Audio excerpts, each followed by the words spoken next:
फिर हम नहीं बोलेंगे तो बाकी भी तो चुप हैं। बीच में एक बार डर लगता था। तो आप अपने आप को धर्म का रक्षक मानते हैं, जो आपके वीडियोस में आप बात करते हैं? उस धर्म की रक्षा करना हम सबका दायित्व भी है, ताकि हम स्वयं की लौकिक पारलौकिक रक्षा कर सकें। प्रेमानंद जी महाराज, प्रेमानंद जी मोटिवेशनल स्पीकर अच्छे हैं। मैं उनको धार्मिक जगत का चैट जीपीटी मानता हूँ। तो जहाँ श्रद्धा होती है वहाँ लोग देखना चाहते नहीं कुछ गलत, कि हो सकता है गलत, ऐसा मान ही नहीं सकते। भीड़ जो है वो अपने दिमाग से नहीं चलती है, वो इसलिए जा रही है क्योंकि वहाँ पर और पहले से लोग जा रहे हैं। पूरी शंकराचार्य जी, अनुभवी विद्वान, धर्मनिष्ठ, किंतु परिकरों के व्यामोह में फंसे हुए। उनकी प्रतिभा का जो प्रयोग हो सकता था उस स्तर पर नहीं हो पाया, सिवाय इस भौतिक संसार के कोलाहल में बहुत कम आत्माएं ऐसी होती हैं जो संयम, साधना और आत्मबोध के मार्ग पर अडिग रहती हैं। आज अमृतांश टॉक्स पर हम ऐसे ही एक महान संत का सानिध्य प्राप्त कर रहे हैं। वैसे तो इन्हें किसी इंट्रोडक्शन की जरूरत नहीं है, फिर भी मैं सिर्फ इतना कहूँगा कि ये आज के युग के अभिमन्यु हैं। इन्हें 4 साल की उम्र में ही गीता कंठस्थ हो गई थी। आइए स्वागत करते हैं निग्रहाचार्य श्री भागवतानंद जी महाराज का।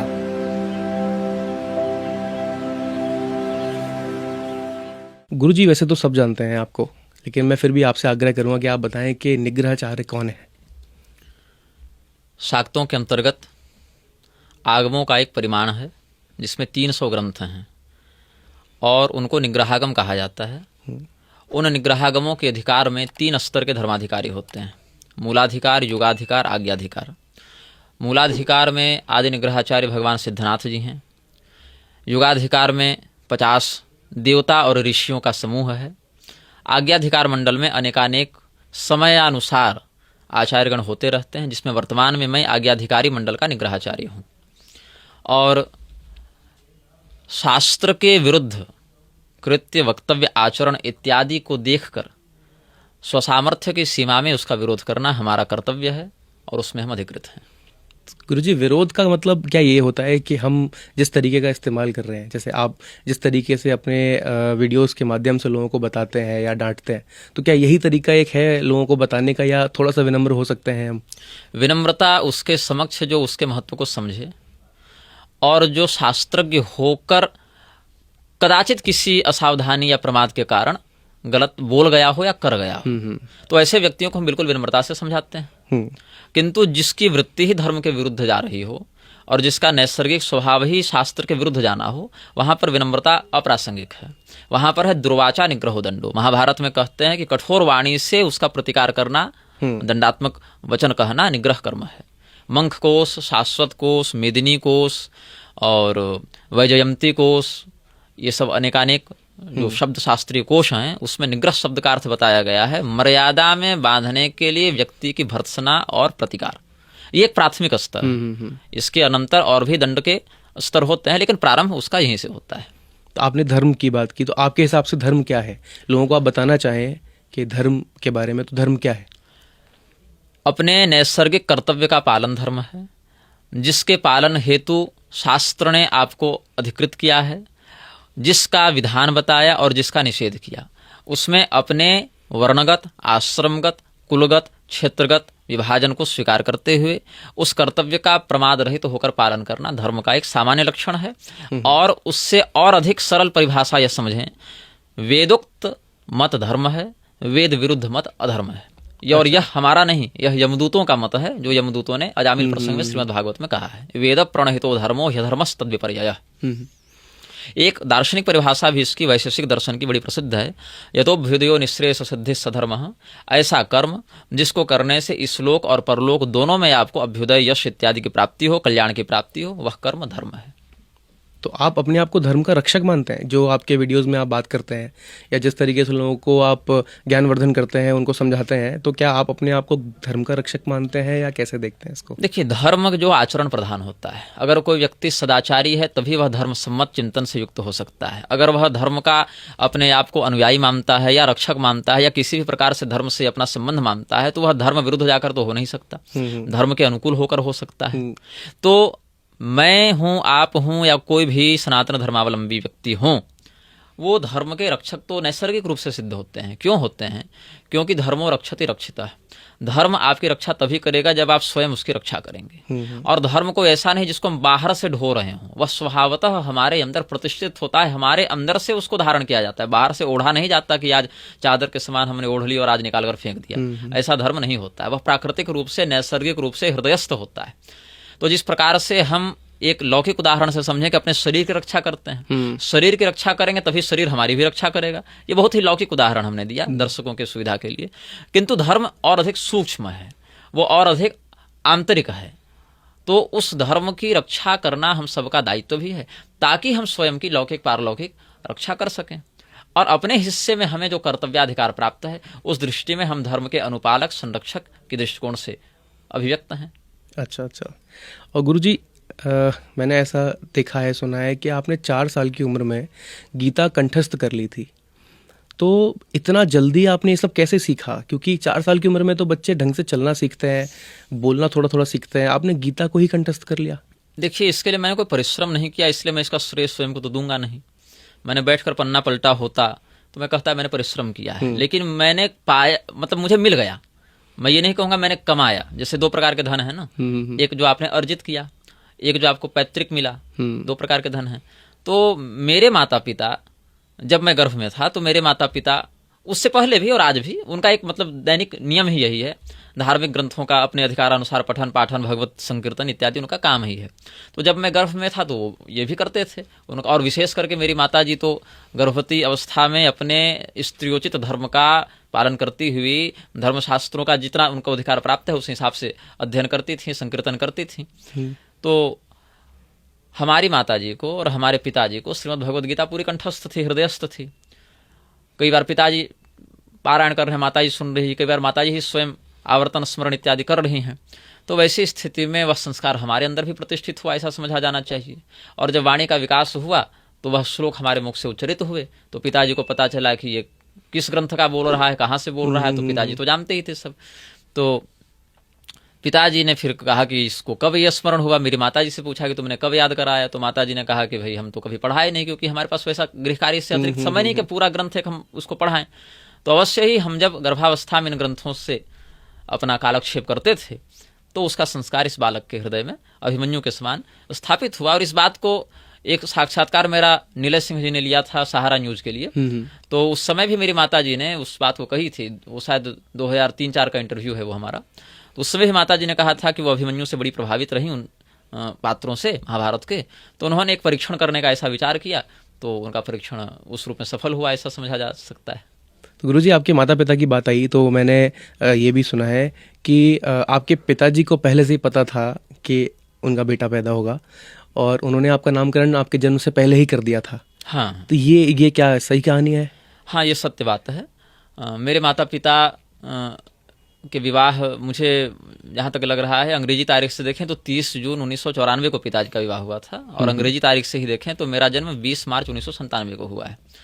तो अपेक्षाकृत गांव की एक मानसिकता होती है कि प्रथम वर्ष में संतान नहीं हुई तो महिला बांझ है। यही एक जो है अंधविश्वास लोगों में होता है कि पहले वर्ष में ही संतान हो जानी चाहिए, नहीं तो महिला बांझ है। तो इस प्रकार से कुछ कुवाच्य हमारे पड़ोसियों ने माताजी को कहे होंगे, तो माताजी को बड़ा कष्ट हुआ अंदर से। उन्होंने पिताजी से अपनी पीड़ा व्यक्त की, तो पिताजी ने कहा कि चिंता मत करो, पुत्र होगा, योग्य होगा, और उसका हम नाम यह रखेंगे। जब पिताजी ने हमारे जन्म से पहले ही रख दिया तो लोग हंसे कि भाई अभी तो कोई मतलब संभावना भी नहीं दिख रही है और ये अपने बच्चे का नाम स्वयं रख चुके हैं, बेटा होगा, ये होगा। तो पिताजी बोले कि मुझे ऐसा विश्वास है, पता नहीं उनको क्या अनुभव हुआ होगा। मेरे पिताजी ने मतलब उनका जीवन हमने संतोष, त्याग, अपरिग्रह और संयम से ओतप्रोत देखा है। मतलब जैसे हम लोग के शरीर में खून हड्डी चमड़ा है, वैसे उनके शरीर में संयम, तपस्या, सहनशीलता ये सब हमने देखी है। तो हनुमान जी को उन्होंने 158 पारायण पूरे श्रीमद् भागवत के सुनाए हैं, और वो किसी यजमान के लिए नहीं, बस अपने कर्तव्य के अंतर्गत उन्होंने सुनाए हैं। उपनिषद इत्यादि का, शांकर भाष्य, शांकर वेदांत इत्यादि का उनको अच्छा अभ्यास है। 25 साल हो गए वो किसी प्रकार का नमक ग्रहण नहीं किए, सिंधा नमक भी नहीं, किसी प्रकार का नहीं, सिलाए वस्त्र नहीं पहनते, और सिलाए वस्त्र तो खैर हम या मेरे छोटे भाई भी नहीं पहनते। तो इस प्रकार से उनकी प्रवृत्ति शुरू से संयमात्मिका रही। मौन रहे तो साल भर केवल मौन ही रहे।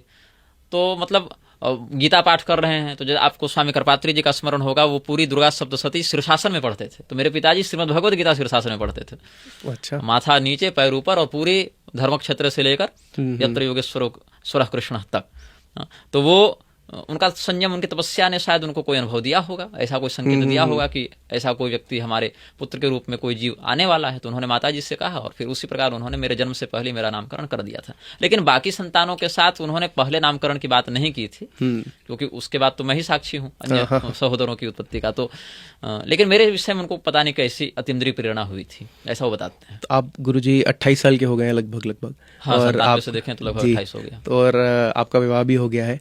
तो अभी आपको भी ऐसा लगता है कि आपको पता होगा कि आगे चल के आपका बेटा होगा और उसका भी नामकरण आप पहले कर देंगे? देखिए मैं जातिस्मर हूँ।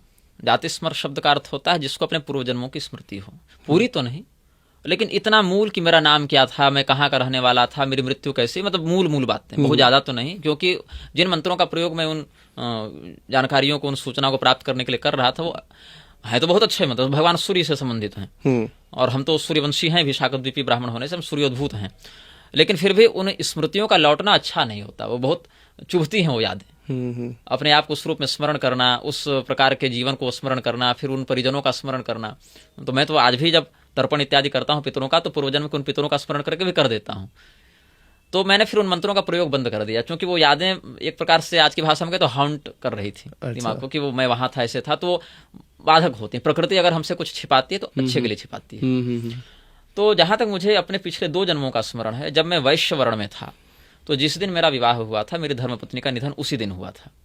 अच्छा। सड़क दुर्घटना में वापस आ रहे थे, तो जो बैलगाड़ी थी वो लड़ गई, तो उनका निधन हो गया था। तो वहां तो संतान हुई नहीं, मैंने दूसरा विवाह भी नहीं किया। जब मैं क्षत्रिय वंश में था, तो विवाह से पहले ही हम वीरगति को प्राप्त हुए, तो वहां भी संतान की संभावना नहीं। पता नहीं मेरे मन में ऐसा कई बार क्यों लगता है कि संभवतः इस जन्म में भी मुझे और संतान का सुख न मिले, मतलब एक भावना उठती है। और मुझे आत्मदेव का स्मरण होता है, जिनको सन्यासी ने कहा था, ज्योतिषपाद यति ने कहा था, 7 जन्मावधि तव पुत्रो नैवचो नैवचो, 7 जन्म तक तुम्हारी संतान नहीं होगी। हो सकता है ये मेरे मन का एक चिंतन हो, क्योंकि वो घटनाएं ऐसी बात याद आती है तो एक दिमाग में वो मस्तिष्क में चिंतन जाता है। हो सकता है मैं गलत हूँ, हालांकि मेरी कुंडली में पुत्र योग है, निसंतानता योग नहीं है। हाँ। ये तो आपने दोनों बातें कर दी। हाँ, लेकिन अंदर से ऐसा लगता है कई बार कि शायद न भी हो। यद्यपि ये तो भविष्य का विषय है, इस पर हम अभी कुछ नहीं कर सकते। लेकिन ऐसा नहीं कि मैं कुछ नामकरण कर दूं या कुछ वैसी अतीन्द्रिय प्रेरणा मुझे नहीं होती है अभी जी। और निग्रह संप्रदाय में एक और भी उक्ति है, शिष्य पुत्राः कृतान्वयी। हमारे यहाँ शिष्य ही पुत्र के रूप में भी चलते हैं। अच्छा। तो इसीलिए हमने एक उक्ति यह भी कही थी, सर्वे निग्रह पुत्राः संप्रदाय अनुगामिनः, संप्रदाय के अनुयायी निग्रह पुत्र इस उपाधि से युक्त होंगे, ये भी हमने कहा था। तो शिष्यवान होना भी पुत्रवान होने के तुल्य है। सहोदर का भी अगर पुत्र हो तो वह भी पुत्रवान होने के तुल्य है। तो मुझे ऐसी कोई रुचि नहीं है कि मैं पुत्रवान हो या न हो, मेरा जो प्रारब्ध भगवान ने लिखा होगा उसके अनुसार से होगा। अगर हो रहा हूं वो भगवान की इच्छा, नहीं हो रहा हूं वो भी भगवान की इच्छा। अच्छा। लेकिन फिर भी गृहस्थों के लिए पुत्र सुख एक यज्ञ के समान है, प्राजापत्य यज्ञ है, तो ईश्वर करें कि हो, ताकि हम अगली पीढ़ी को कोई और ऐसा प्रशिक्षित धर्माधिकारी, जैसे मेरे पिताजी ने मुझ पर परिश्रम किया तो कुछ लोगों को लाभ हो रहा है उसका, तो हम भी कुछ परिश्रम करें तो आगे पीढ़ी को थोड़ा ज्यादा और सुरक्षित देखने का सौभाग्य हो सकता है। तो अभिप्सा सबकी होती है, लेकिन ऐसी कोई बहुत ज्यादा प्रबल आकृष्टि नहीं है हमारी कि हो ही जाए या ना हो। ये तो खैर अब भविष्य का विषय, भी तो विवाह को 6 महीने ही हुए हैं वो भी तपस्या में ही बीते हैं लगभग।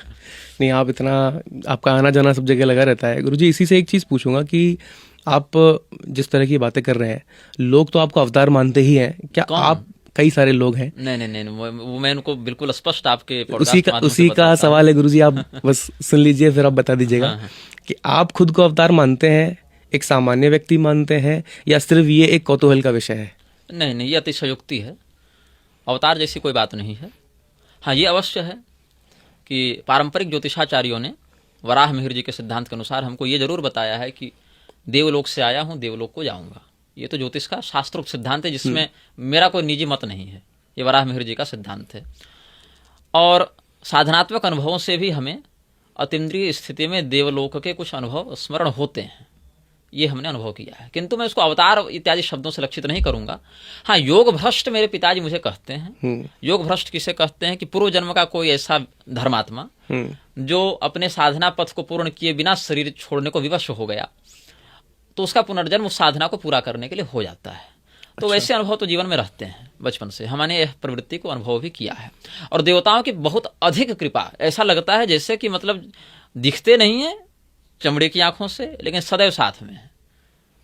और इसमें कोई ये नहीं कि यही देवता, मतलब वो जो ब्राह्मी शक्ति, वो हमको श्री राम रूप में भी अनुभव है, वह कृष्ण रूप में भी अनुभव है, शिव रूप में, दुर्गा रूप में, सूर्य रूप में, गणपति रूप में। उसमें कोई ये नहीं कि यही रूप से विलक्षण रूप उनकी अभिव्यक्ति का एक माध्यम हो सकता है, लेकिन उस रूप को जो दिखा रहा है वह तत्व हमारे साथ सदैव है। और इसी कारण हम निर्भयता पूर्वक जंगल, पहाड़, नदी, नाला, बाघ, भालू, गुफा कहीं भी पाए जा सकते हैं आपके द्वारा। तो वो नहीं लगता मुझे। बीच में एक दो बार डर लगता था, तो हमने 2 प्रयोग किए साधना के, बता देता हूँ पाठकों के, दर्शकों के ज्ञान वृद्धि के लिए। एक गोस्वामी तुलसीदास जी का हनुमान जी के प्रति जो भाव है, वन उपवन मग गिरि गृह माही, तुम्हारे बल हम डरपत नाही। ये बजरंग बाण का है। बड़ा हमको इसने निर्भय किया है। इस चौपाई की हमने बड़ी आराधना की है। वन उपवन मग गिरि गृह माही, तुम्हारे बल हम डरपत नाही। और सच में डर नहीं लगता है। और मतलब जिस जगह पर लोग दिन में न जाना चाहे, वहां हमने कई रातें बिताई अकेले, और लगता है बस हनुमान जी साथ में मजे में है, बस जिंदगी मौज में कट रही है, ऐसा लगता है। और दूसरा, अद्वैत वेदांतियों में एक बहुत बड़े महापुरुष हुए जिनको सदाशिव अवतार मानते हैं, श्रीमान अप्पय दीक्षित। उन्होंने मार्गबंधु स्तोत्र की रचना की, वो शिव जी का है। तो फालावनमृत किरीटम फाल नेत्रार्चिषा दग्ध पंचे सुकीटम शूला हता रातिकूटम शुद्ध मर्धेन्दु चूड़म भजे मार्ग बंधुम। इस प्रकार से उसमें बहुत से श्लोक हैं। तो ऐसा लगता है जैसे शिव जी मार्ग में हमारे बंधु बनकर साथ साथ चल रहे हों। तो ये 2 का हमको, एक संस्कृत का और एक सामान्य मंत्र तो है, मतलब भाषा उसकी सामान्य है। तो ये हमको बड़ा अनुभव रहा। तो मुझे लगता है इसी वजह से आपके जो भाष्य होते हैं, आपके जो वीडियोज होते हैं, उसमें बिल्कुल आपका डर नहीं दिखता है। बिल्कुल निष्पक्ष आप बात रखते हैं अपनी, और बिल्कुल एकदम स्पष्ट तरीके से अपनी बात रखते हैं, चाहे फिर जो व्यक्ति जिस तरीके से भी उसको लेना चाहे। देखिए ऐसा है, मरे बिना भूत क्यों बनना। मरेंगे तब देखेंगे, अभी तो जिंदा है। तो जब जिंदा है तो मुर्दे के समान क्यों जिए? सही बात है। जीवित के समान जिएंगे। इसीलिए आपकी टिप्पणियां इतनी ऊपर ऊपर तक जाती हैं। आपने सुप्रीम कोर्ट पे टिप्पणी इतनी बड़ी कर दी। देखिए, मैं टिप्पणी कठोर और सौम्य नहीं करता, यथार्थ का प्रयास करता हूँ। अगर न्यायालय के किसी फैसले से किसी व्यक्ति या समाज का मौलिक स्वरूप ही प्रभावित हो जाएगा, तो उस सिटिंग जज के विवेक पर हम पूरे समाज को नहीं छोड़ सकते हैं, क्योंकि उसने क्या पढ़ा, क्या जाना, क्या लिखा, वो उसका निजी मत हो सकता है, लेकिन आप उससे पूरे समाज को नहीं निर्देशित कर सकते।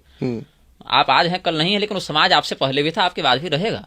और आपकी एक लेखनी पर पूरे समाज को या उसकी धार्मिक मान्यता, परंपरा को, उसके सदाचार को तौल दिया जाएगा, तो ये व्याघात है समाज पर। और उस स्थिति में यदि आपका निर्णय हमें प्रभावित करेगा, तो हमारी वाणी के प्रभाव से आप बच नहीं पाएंगे ना। बिल्कुल, ये हमारा चिंतन है। क्योंकि देखिए, बात ऐसी है कि जज हो, वकील हो, नेता हो, मंत्री हो, मनुष्य ही है ना। आप आज जज हैं, आप आज प्रधानमंत्री हैं, आज आप राष्ट्रपति हैं, चाहे आप रिक्शा चालक हैं। सही बात है। वृत्रासुर तो है नहीं कि जब तक दधीची हड्डी नहीं देंगे आप मरेंगे नहीं। मनुष्य ही तो हैं। तो उस मानवीय बुद्धि की सीमा में आपका कृत्य समाज के मौलिक विकास में लगना चाहिए। आपके निजी स्वार्थ, प्रमाद, अज्ञानता के कारण अगर आपका कोई निर्णय समाज को नकारात्मक रूप में प्रभावित कर रहा है और पीढ़ियों को असर कर रहा है, तो फिर हम विवश होंगे आपका विरोध करने के लिए। और आपका अपराध जितना गंभीर होगा, हमारा विरोध भी उतना ही कठोर होगा। तो गुरुजी, आप टिप्पणियां जो करते हैं उससे कई सारे लोगों को बुरा लगता है। सुप्रीम कोर्ट ने तो अभी तक फिलहाल कोई एक्शन नहीं लिया था, लेकिन कई सारे लोगों ने आप पे मुकदमे किए। तो आप इतना घिरे रहते हैं इन चीज़ों से, आप पे अभी कितने मुकदमे चल रहे हैं? देखिए, जो मेरी जानकारी में है उस हिसाब से 4 तो चल रहे हैं, 2 चलने वाले हैं। चलने वाले हैं? हाँ, इसकी जानकारी आपको है? नोटिस आते रहते हैं भाई कि ये आपने किया है, इसका आप क्षमा मांग लें, माफीनामा देते नहीं तो केस करेंगे। तो प्रोसीडिंग में है वो। तो आप डील कैसे करते हैं इनके साथ? जो मेरा प्रमाण है उनके, जैसे मैंने कुछ कथन दिया, मान लीजिए मैंने आपके विरोध में कोई बात कही, आपके या आपके लॉयर के द्वारा मुझे भेजा गया, तो मैं प्रमाण दूंगा कि मैंने जो आपके लिए कहा वो मैंने क्यों कहा, या मैंने अगर किसी और की बात का संदर्भ दिया तो मैं उसको रखूंगा और कहूंगा कि भाई ये हमारा पक्ष है, एक संवाद की हम बात करेंगे। और फिर भी आपको न्यायालय जाना है, पुलिस के पास जाना है, तो आप जाइए, फिर हम वहां अपनी बात कहेंगे। तो ये हम कर सकते हैं। और नहीं तो फिर नोटिस तो बहुत आते हैं। तो आपको नोटिस के साथ साथ गुरुजी धमकियां भी बहुत आती हैं? हाँ, धमकी आती है। धमकी मुझे आती है, मेरे माता पिता को आती है, मेरे भाई बहनों को, मेरे धर्मपत्नी को, मुझसे जुड़े हर व्यक्ति को धमकी आती है, मेरे मीडिया प्रभारी को।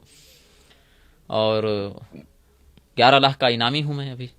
11 लाख का इनामी? हाँ, मेरे मस्तक को काटने पर 11 लाख का इनाम है अभी। ये थोड़ा इसको और हाँ, ये ऐसा बताएंगे कि एक महात्मा है शांकर परंपरा में, स्वामी त्र्यंबकेश्वर चैतन्य ब्रह्मचारी जी।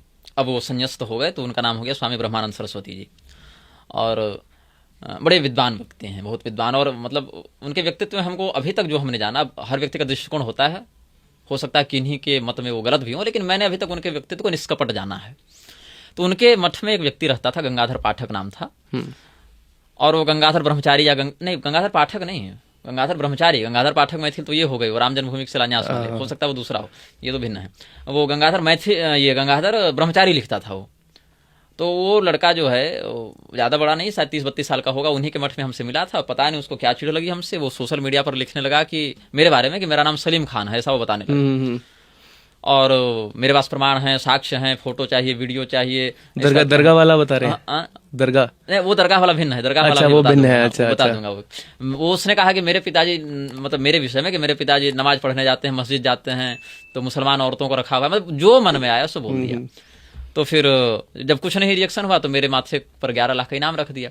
तो अभी मुंबई में उस पर एफआईआर हुई थी। अब पता नहीं पुलिस की क्या जांच चल रही है, वो पुलिस जाने और एफआईआर करने वाले जाने, हम तो उसमें कोई पार्टी नहीं है। हमारे एक शुभचिंतक ने वहाँ एफआईआर करवाई थी। अच्छा। तो तब से वो फरार ही है। सोशल मीडिया पर कभी कभी आता है, लेकिन कुछ वैसा सक्रिय नहीं। अच्छा। और गुरुजी ये भी था कि अच्छा, दरगाह वाला। हाँ, दरगाह वाला बताइए। दरगाह वाला ऐसा हुआ था कि एक वीडियो वायरल हुआ था सोशल मीडिया पर, मेरे नाम से लोगों ने फैलाया था। तो उसमें कोई व्यक्ति जो कैमरा के किसी एंगल से, उसकी मुखाकृति पता नहीं मेरे जैसी दिख रही होगी कुछ लोगों को, साइड एंगल, हाँ कोई एंगल बना होगा, ऐसा होता है ना कई बार फेस लगता है मिलता हुआ। तो वो किसी दरगाह में जा रहा था और वो अपना जो भी उसको जादू टोना झाड़ फूक करना था किया। तो लोगों ने कहा कि देखो ये भागवतानंद का असली चेहरा पता चल गया, ये तो ऐसे दरगाह जाता है, ये तो क्या है, जिहादी है, वो जो भी जिसको बोलना था। फिर हमने देखा भाई ये तो मैं तो नहीं हूँ, और फिर मैंने जांच की, उसको रिवर्स सर्च किया, पता नहीं, तो पता चला वो इंस्टाग्राम में वो वीडियो अवेलेबल था, उपलब्ध था, और उसको विनत शर्मा नाम का कोई व्यक्ति चलाता था। विनत शर्मा की आईडी एनडी मलंग के नाम से थी, वो हरियाणा पंजाब किधर का है वो, तो अच्छा। उसकी थी। तो उसका चेहरा पता नहीं कैसे, मतलब किसी एंगल से मेरे जैसा लगा लोगों को, तो मेरे नाम से पूरा फैला दिया। तो हो सकता है गंगाधर को भी वहीं से लगा होगा कोई भ्रम की ये तो सलीम खान है, कुछ भी। मतलब गुरुजी, आप अशास्त्रीय लोगों से और अशास्त्रीय जो भाषण देते हैं उन पे आपकी टिप्पणी हमेशा होती है, और आप कुछ नाम ऐसे बताना चाहेंगे कि आप जिनसे कुछ ना कुछ प्रॉब्लम है आपको? आप नाम बोलिए, मैं बताऊंगा कि मैंने उन पर कुछ बोला है कि नहीं। जैसे अब इतने अधिक हो चुके हैं कि एक मुझे याद नहीं कि मैंने कितनों पर क्या बोल दिया। जैसे मैं अगर साफ पूछूं तो रामभद्राचार्य जी महाराज। हाँ, वो तो हमारे मतलब तो बोहनी उन्हीं से हुई है। तो आप उनसे रामभद्राचार्य जी पे आप क्या कहना चाहेंगे? रामदेव से हुई थी। अच्छा, तो पहले रामदेव से ही शुरू करते हैं। रामदेव ने एक वक्तव्य दिया था, ज्योतिष पाखंड है ये सब पर, और शायद 2014-15 में दिया था। तब हमने एक वक्तव्य निर्गत किया था। तब हम थे उमगा पहाड़ पर। उमगा पहाड़ है औरंगाबाद जिले बिहार में, एक भगवती का बड़ा दिव्य स्थान है, और वहाँ मैं 6 साल की उम्र से जा रहा हूँ, और मेरी बहुत प्रिय साधना स्थलियों में वो है। तो वहाँ महीनों जाकर मैं रहता हूँ, बहुत आनंद आता है, पहाड़ पर रहता हूँ। और वहाँ मैंने 2 बार कथा भी की है, एक बार 2004 में और एक बार 2008 में। तो उस समय रामदेव के विरुद्ध हमने वक्तव्य दिया था। और एक दूसरा वक्तव्य हमने दिया था ये चित्रलेखा के विरुद्ध। मुरारी बाबू, चित्रलेखा और चिन्मयानंद बाबू, ये सब आए थे उस समय, नहीं वो अली मौला वाला प्रकरण चला था, तो सबसे पहले हमने ही विरोध किया था। और बाद में फिर वो अलग अलग चैनल वाले उसको चलाने लगे, और मुझे कोई जानता नहीं था उस समय उतना, तो मुझे बाइट नहीं दी लोगों ने, लेकिन वो शुरुआत हमने ही की थी। तो मुरारी बापू, चित्रलेखा और चिन्मयानंद, ये तीनों को हमने उसमें कहा था।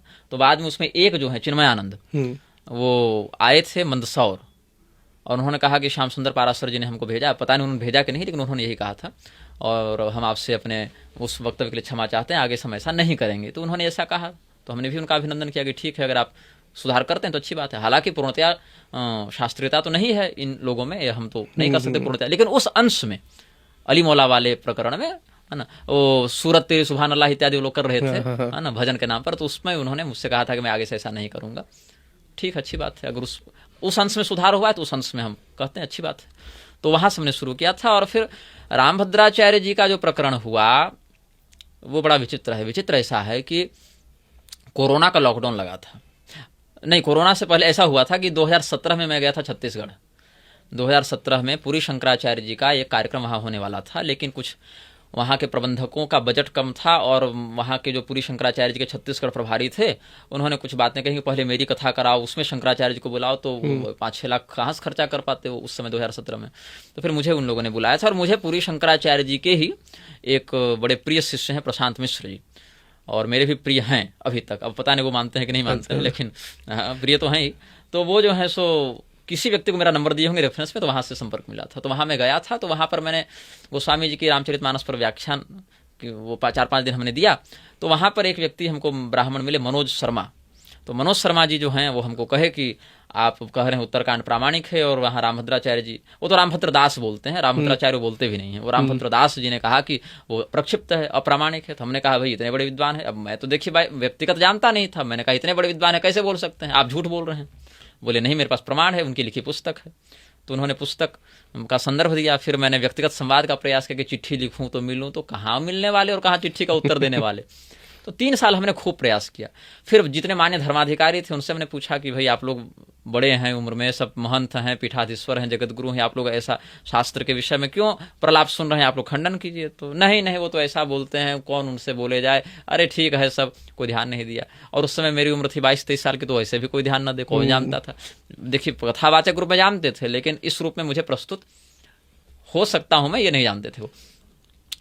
तो फिर मैंने लेख लिखना प्रारंभ किया फेसबुक पर 2020 में, जब कोरोना का पहला लॉकडाउन लगा था। तो मैं उसमें भगवान कार्तिकेय की आराधना करता था, प्रज्ञावर्धन प्रयोग में कर रहा था, और उनकी बड़ी कृपा हम पर रही उसमें। मैंने वो उस पुस्तक को मैंने नहीं लिखा, उन्होंने लिखवाया, ये हम अनुभव करते हैं। उसमें बस मैंने कलम उठाकर ऐसे से किया है, यही जानिए, और हाथ उन्होंने पकड़ा था, कुमार कार्तिकेय ने। ये निग्रहो निग्रहाणाम च नेता तुम सुरनंदन, ये उनकी स्तुति में हम लोग कहते भी हैं। तो फिर वहां से जब हमने लिखे 2 लेख, तो हमको चित्रकूट एसपी ऑफिस से फोन आया, और वहाँ के जो राइटर थे या जो भी थे वो बोले कप्तान साहब भड़के हुए हैं, तुमको जेल में डाल देंगे, केस करेंगे, माफीनामा करो, जारी करो, ये करो, तुम जगत गुरु पर कैसे आरोप लगा सकते हो। फिर मेरे पिताजी ने कहा कि माफीनामा जारी करो। हमने कहा पिताजी अगर यही सब करवाना था तो हमको आपने धार्मिक शिक्षा क्यों दी। एक सामान्य जैसा आज की पीढ़ी में होता है भरण पोषण, वैसा किया होता आपने। अब आप इधर नशा भी कर दिए शास्त्र का और कहते हैं छोड़ भी तो फिर हम नहीं बोलेंगे तो बाकी भी तो चुप हैं, तो फिर केवल गलत बोलने वाले का ही मुंह खुले। तो पिताजी बोले अच्छा ठीक है, कभी विवाद को बंद करने के लिए तुम कुछ बोल दो। तो हमने यही कहा कि मेरी इच्छा तो नहीं थी बोलने की, लेकिन पहली बात मैं पोस्ट हटाऊंगा नहीं। दूसरी बात, मैं ये वीडियो इसलिए बना रहा हूं क्योंकि एसपी ऑफिस से पिताजी को खूब सुनाया गया है, और पिताजी का आदेश है कि मैं कुछ बोलूं तो मैं बोल देता हूं। प्रशासन के दबाव में हम वीडियो बना रहे हैं, ये हम वीडियो प्रशासन के दबाव में बना रहे हैं। हमने कहा वो अकाउंट मेरा बंद हो गया ऐसे, और बाद में पूरी पुस्तक ही फिर हमने छापी, और उसके प्राकथन हमने इस घटना का उल्लेख किया है। पुस्तक का नाम बताएंगे? पुस्तक का नाम है उत्तरकांड प्रसंग एवं संन्यासाधिकार विमर्श। उसकी मेरी कोई भी पुस्तक उसकी निःशुल्क पीडीएफ ऑनलाइन रहती है पहले। अच्छा। आप पीडीएफ पढ़ लें, फिर यदि आपको लगता है कि आपको एक प्रिंटेड कॉपी चाहिए तो फिर आप अमेजन, फ्लिपकार्ट इत्यादि कहीं से, नोशन प्रेस इत्यादि से मंगा लीजिए। तो अपनी वेबसाइट भी बना रहे हैं अब? वो तो कई सालों से है। तो इसी संदर्भ में गुरुजी उनके एक अच्छा, उसके बाद दूसरा भाग भी उसका आया जब मैंने पुस्तक लिखी ना, तो फिर उन्होंने उसका खंडन लिखा। अच्छा। सीता निर्वासन और शंभुकवध नहीं, पहली की पुस्तक को ही उन्होंने थोड़ा सा नए प्रारूप में डाला, और मैंने फिर उस पुस्तक का प्रतिखंडन लिखा, मूर्ख हृदय न चेत। और वो पुस्तक मैंने रामानंद संप्रदाय के ही मठ में रहकर लिखा, और उन्हीं उसके संप्रदाय वालों के बीच में रहकर लिखा कि आपके संप्रदाय सिद्धांत के अनुकूल ही हम लिख रहे हैं, ऐसा कहते। कोई नहीं कि जंगल में भागते छिपते लिखा, उन्हीं के संप्रदाय के मठ में रहकर, वहीं का खा पीकर, उन्हीं के संप्रदाय के अनुकूल जो सिद्धांत उसका हमने वहाँ व्याख्यान किया है। गुरुजी बात हो रही थी रामभद्राचार्य जी की, तो उन्हीं के बहुत प्रिय शिष्य हैं धीरेन्द्र शास्त्री जी, जिनको सब बागेश्वर धाम के नाम से भी जानते हैं। उन पे आप क्या टिप्पणी देना चाहेंगे? प्रिय नहीं हैं, प्रिय होते तो कम से कम अपने प्रिय शिष्य को संस्कृत इत्यादि तो पढ़ाते। ये न बालो न पाठितः के हाल पर नहीं छोड़ देते। रामभद्राचार्य अप्रासंगिक हो रहे थे समाज से। धीरेन्द्र शास्त्री को एक अच्छी लॉन्चिंग चाहिए थी, लॉन्चिंग के लिए चाहिए पैसा, नेताओं का समर्थन, जो रामभद्राचार्य के पास था। रामभद्राचार्य को प्रासंगिकता के लिए चाहिए थे एक नया चेहरा जिसके पास लोग जाएं और जिसके चमत्कार से आकृष्ट हों। दोनों ने हाथ मिलाया और दोनों की फिर से एक बार से चांदी चांदी हो गई। बाकी प्रिय शिष्य कितने हैं आप इसी से जान लीजिए कि आज तक प्रिय शिष्य ने अपने गुरु का तिलक तक धारण नहीं किया। तो आप उनके चमत्कार को चमत्कार नहीं मानते? उतना नहीं है जितना बताया जाता है। कितना है? इतना जिससे किसी का कोई लाभ नहीं। तो कौन गोभी खा गया है और किसने व्यभिचार किया है, इससे सनातन धर्म का कोई लाभ नहीं। लेकिन गुरुजी इतना चर्चित फिर कोई कैसे हो सकता है? अंधी भीड़, अंधे नेवन ये माना यथांधा। ये चर्चित भीड़ तो जो उनके पीछे जा रही है, जब बागेश्वर धाम का नाम को नहीं जानता था उससे पहले तो निर्मल बाबा के लाल चटनी और 10 रुपए के नोट पर भी भीड़ थी। तो क्या हो गया उससे? भीड़ कहीं भी जाएगी ना। भीड़ जो है वो अपने दिमाग से नहीं चलती है, वो इसलिए जा रही है क्योंकि वहां पर और पहले से लोग जा रहे हैं। और नेताओं का संरक्षण, नेताओं के बड़े बड़े पंडाल, मीडिया मार्केटिंग, इससे तो आप कहीं भी भीड़ जुटा लें। और भीड़ की बात छोड़िए ना, इसी लखनऊ में पुस्तकालय में कितनी भीड़ है और मदिरालय में कितनी भीड़ है देख लीजिए। तो केवल भीड़ देखकर हम नहीं कह सकते कि कौन सा व्यक्ति सत्य सहिष्णु है, सत्य सापेक्ष है। और इस प्रकार की भीड़ सदैव के लिए नहीं रहती। आप वहाँ पर जाकर देखिए, मैं तो अभी वहाँ कथा करके आया, बगल में 1 योजन के अंतराल में ही मैं था, और लोकल में कोई वैसा रुझान नहीं है, सब बाहरी भीड़ है। स्थानीय लोगों में वैसा कोई आकर्षण भी नहीं है। सारी जमीन की प्लॉटिंग, भूमाफिया का ये सब हो रहा है। लोग त्रस्त, वहीं के धाम के कई लोग मेरे पास मिलने आए कि आप कुछ करवाइए। हम क्या करवाएं भाई, अब हमको पता नहीं तुम कौन हो, तुम्हारी जमीन का कागज कहाँ, और यहाँ पर मैं क्या बोल पाऊंगा। अभी धर्म का कोई विषय है मैं बोलूँ, अब जमीन में मैं क्या विवाद में तुमको बताऊँ, माफियाओं के चक्कर में। भूमाफियाओं का खेल है सब। वहाँ के लोकल लोगों से आप बात करेंगे तो आपको बहुत स्थिति स्पष्ट होगी। तो गुरुजी, भीड़ से अगर हम लेके चलें तो एक और गुरुजी हैं जिनको सब लोग जानते हैं, आजकल मीम बहुत बनते हैं उनके नाम से, तो भीड़ तो उनके पास भी है कहीं वो तो नहीं, वही पुकी महाराज। वही मेरा ध्यान गया था। देखिए ऐसा है कि वो मनोरंजन अच्छा करते हैं। मैं माफी चाहूंगा वैसे उनके पुकी महाराज बोलने के लिए, नहीं, लेकिन ये शब्दावली प्रचलित है उनके लिए, हमने आपने बनाया तो नहीं ना, ये तो कई वर्षों से उनके लिए शब्द। मैं अनिरुद्धाचार्य जी की बात कर रहा हूँ। हाँ, तो इसीलिए मैंने कहा। तो एक बार भेंट है उनसे हमारी, वृंदावन में मैं गया था, तो मैं उनके ऐसे में जा रहा था, मैंने देखा तो मैं अंदर भी चला गया। उन्होंने सम्मान भी किया, व्यवहार कुशल व्यक्ति तो हैं, व्यवहार कुशलता में कोई कमी नहीं है, खूब बढ़िया से सत्कार करते हैं, बढ़िया, मतलब अपने सामने मतलब कोई ऐसा तिरस्कार का भाव या घमंड नहीं दिखाते हैं व्यवहार में। किंतु आप जब व्यासपीठ पर बैठे हैं तो आपसे यह पूरी आशा की जाती है कि आप शास्त्र को अधिक से अधिक विशुद्ध प्रारूप में, मतलब जो आपकी बौद्धिक सीमा है उससे समझौता किए बिना अधिक से अधिक विशुद्ध प्रारूप में बिना समझौते के रखेंगे, बताएंगे। उसका नितांत अभाव है उनमें। और उनके पिताजी के भी वीडियो आते रहते हैं उनके विरुद्ध कि मेरे बेटे के संस्थान में ऐसा हो गया, वैसा हो गया। अब क्या अंदरूनी बात है उस पर तो मैं नहीं जाना चाहूंगा, उनके पारिवारिक क्या कारण मैं जानता भी नहीं हूँ। किंतु कुछ लोग कहते हैं कि भाई वृद्ध माताओं के नाम से अनुदान लेते हैं, 50 माताओं को रखते हैं और 500 का चंदा लेते हैं, ये भी आरोप लगते आए हैं। लेकिन एक बात जरूर है, पूरे वृंदावन में 24 घंटे भंडारा कराने वाले उस स्तर के दूसरे नहीं दिख रहे हैं। तो कुछ जो हैं CSR जो होते हैं कंपनियों के, उसके आड़ में बहुत कुछ छूट जाता है पीछे, जिन पर जनता चर्चा नहीं करना चाहती है। और शास्त्र ज्ञान नहीं है, समाज सेवा के नाम पर और कुछ ऐसे ही मनोरंजक चुटकुले इत्यादि, थंबनेल इत्यादि के आधार पर लोगों की भीड़ जुटाते हैं। लेकिन जो सैद्धांतिक बल होना चाहिए शास्त्रज्ञ का व्यासपीठ पर बैठने के लिए, उसका उनके पास अभाव है, ऐसा अनुभव करते हैं। तो गुरुजी, प्रेमानंद जी महाराज भी वहीं पास में ही है, तो उनके ऊपर आप क्या कहना चाहेंगे?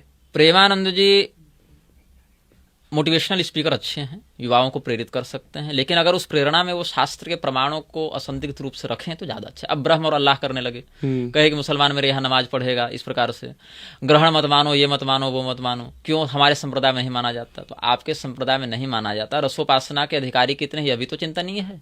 रजस्वला स्त्री को कहा कि आप भोग लगा सकते हैं और दूसरे स्त्री को कहा नहीं लगा सकते। मतलब वो, मैं उनको धार्मिक जगत का चैट GPT मानता हूँ। वो आपके विरोध में नहीं बोलेंगे।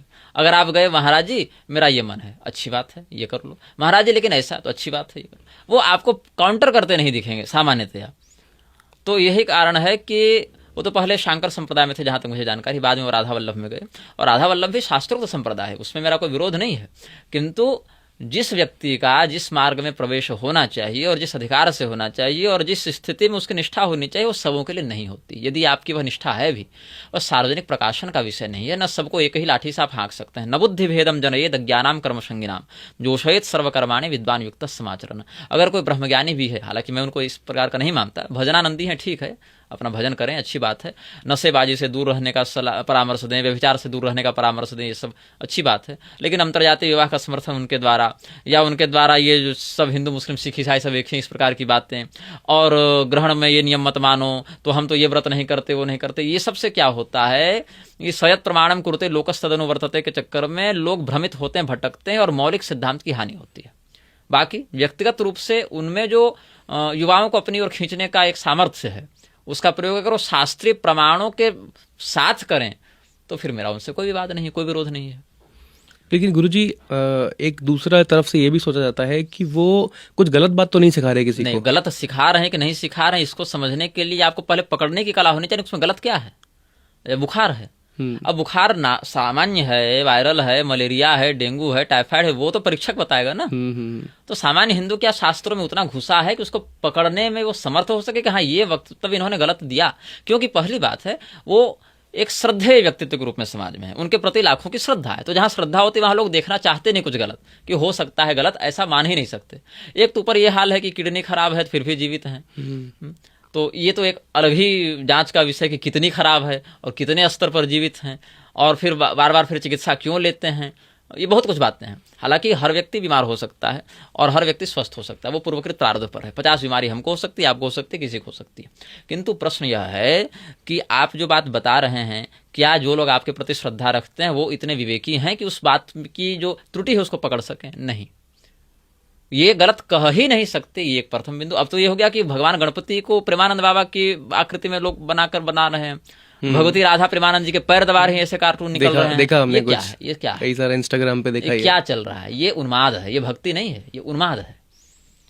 और उन्माद के लिए आप जिस राधा तत्व का आश्रय ले रहे हैं वो प्रशस्त नहीं है, प्रशंसनीय नहीं है। ऊपर से ये काली देवी तो यहाँ झाड़ू नहीं लगा सकती, ये नहीं कर सकती। क्या आप एक और हिंदू मुसलमान को एक बता रहे हैं, अल्लाह और ब्रह्म पर चर्चा कर रहे हैं, दूसरी ओर काली राधा में भेद देख रहे हैं? ये कॉन्ट्राडिक्ट कर रही बात है ना, ये विरोधाभासी बातें हैं।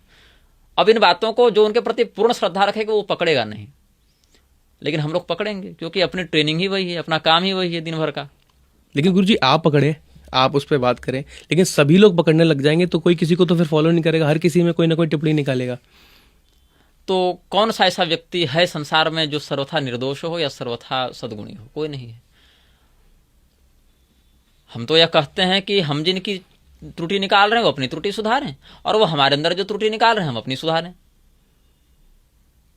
तो क्या है यहाँ पर? ये क्लॉज बन गया है, घोषित एक नियम है कि कोई किसी का नाम लेकर नहीं बोलेगा अगर विरोध में बोलना हो। बाकी नाम लेकर खूब चापलूसी कीजिए, कोई अंतर नहीं पड़ता।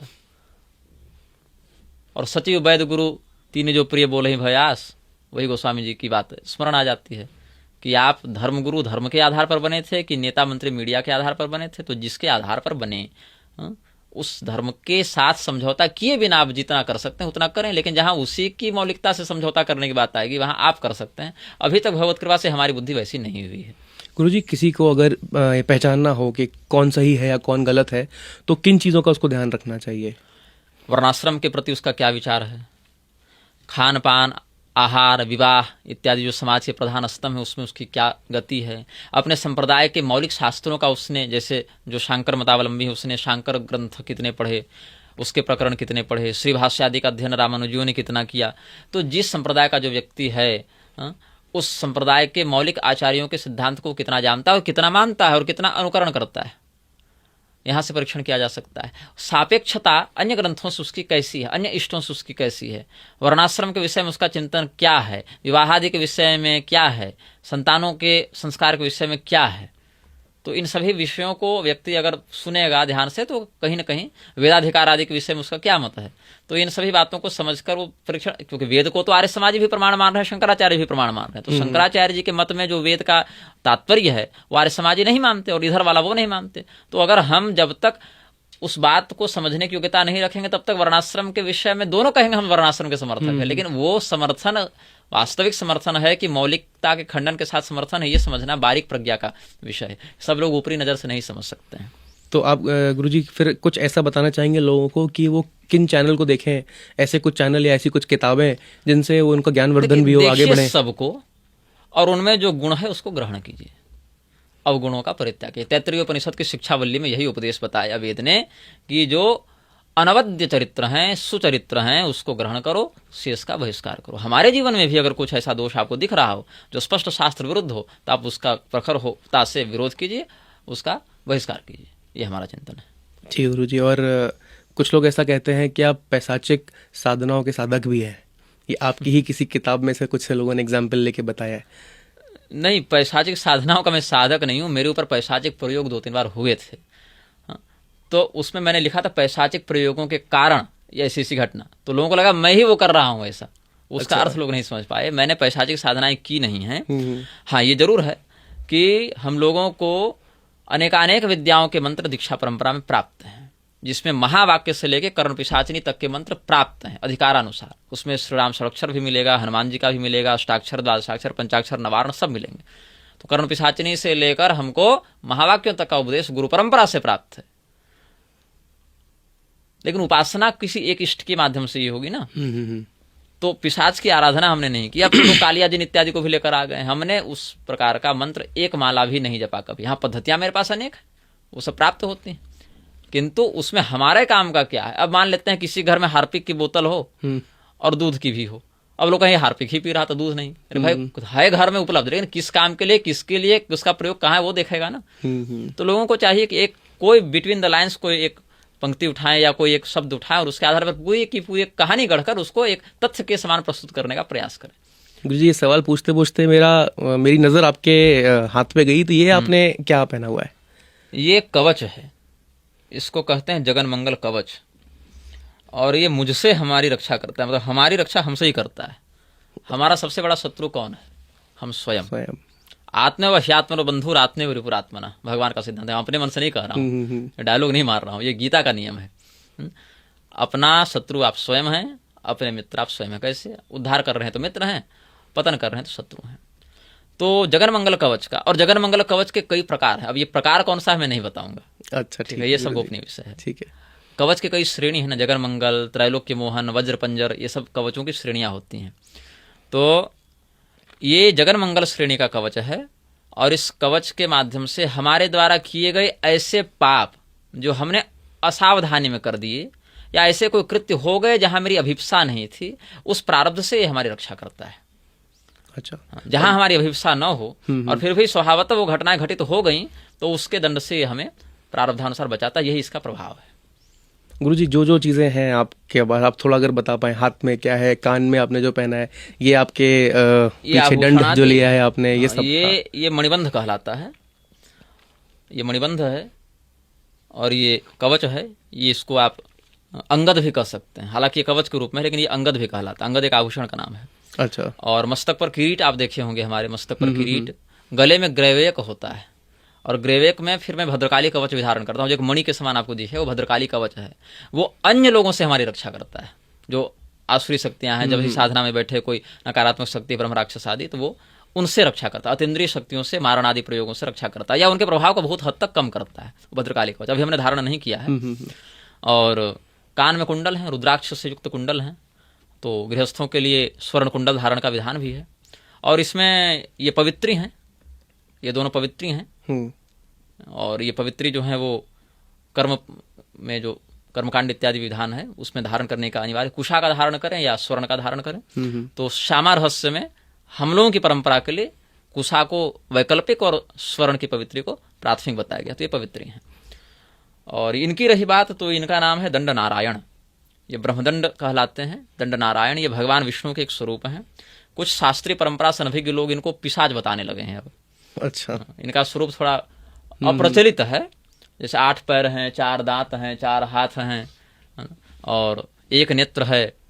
तो ये सब लोगों को थोड़ा अप्रचलित लगता है, लेकिन क्या है, उनके अनभिज्ञता के कारण इनकी अशास्त्रीयता सिद्ध नहीं होती है।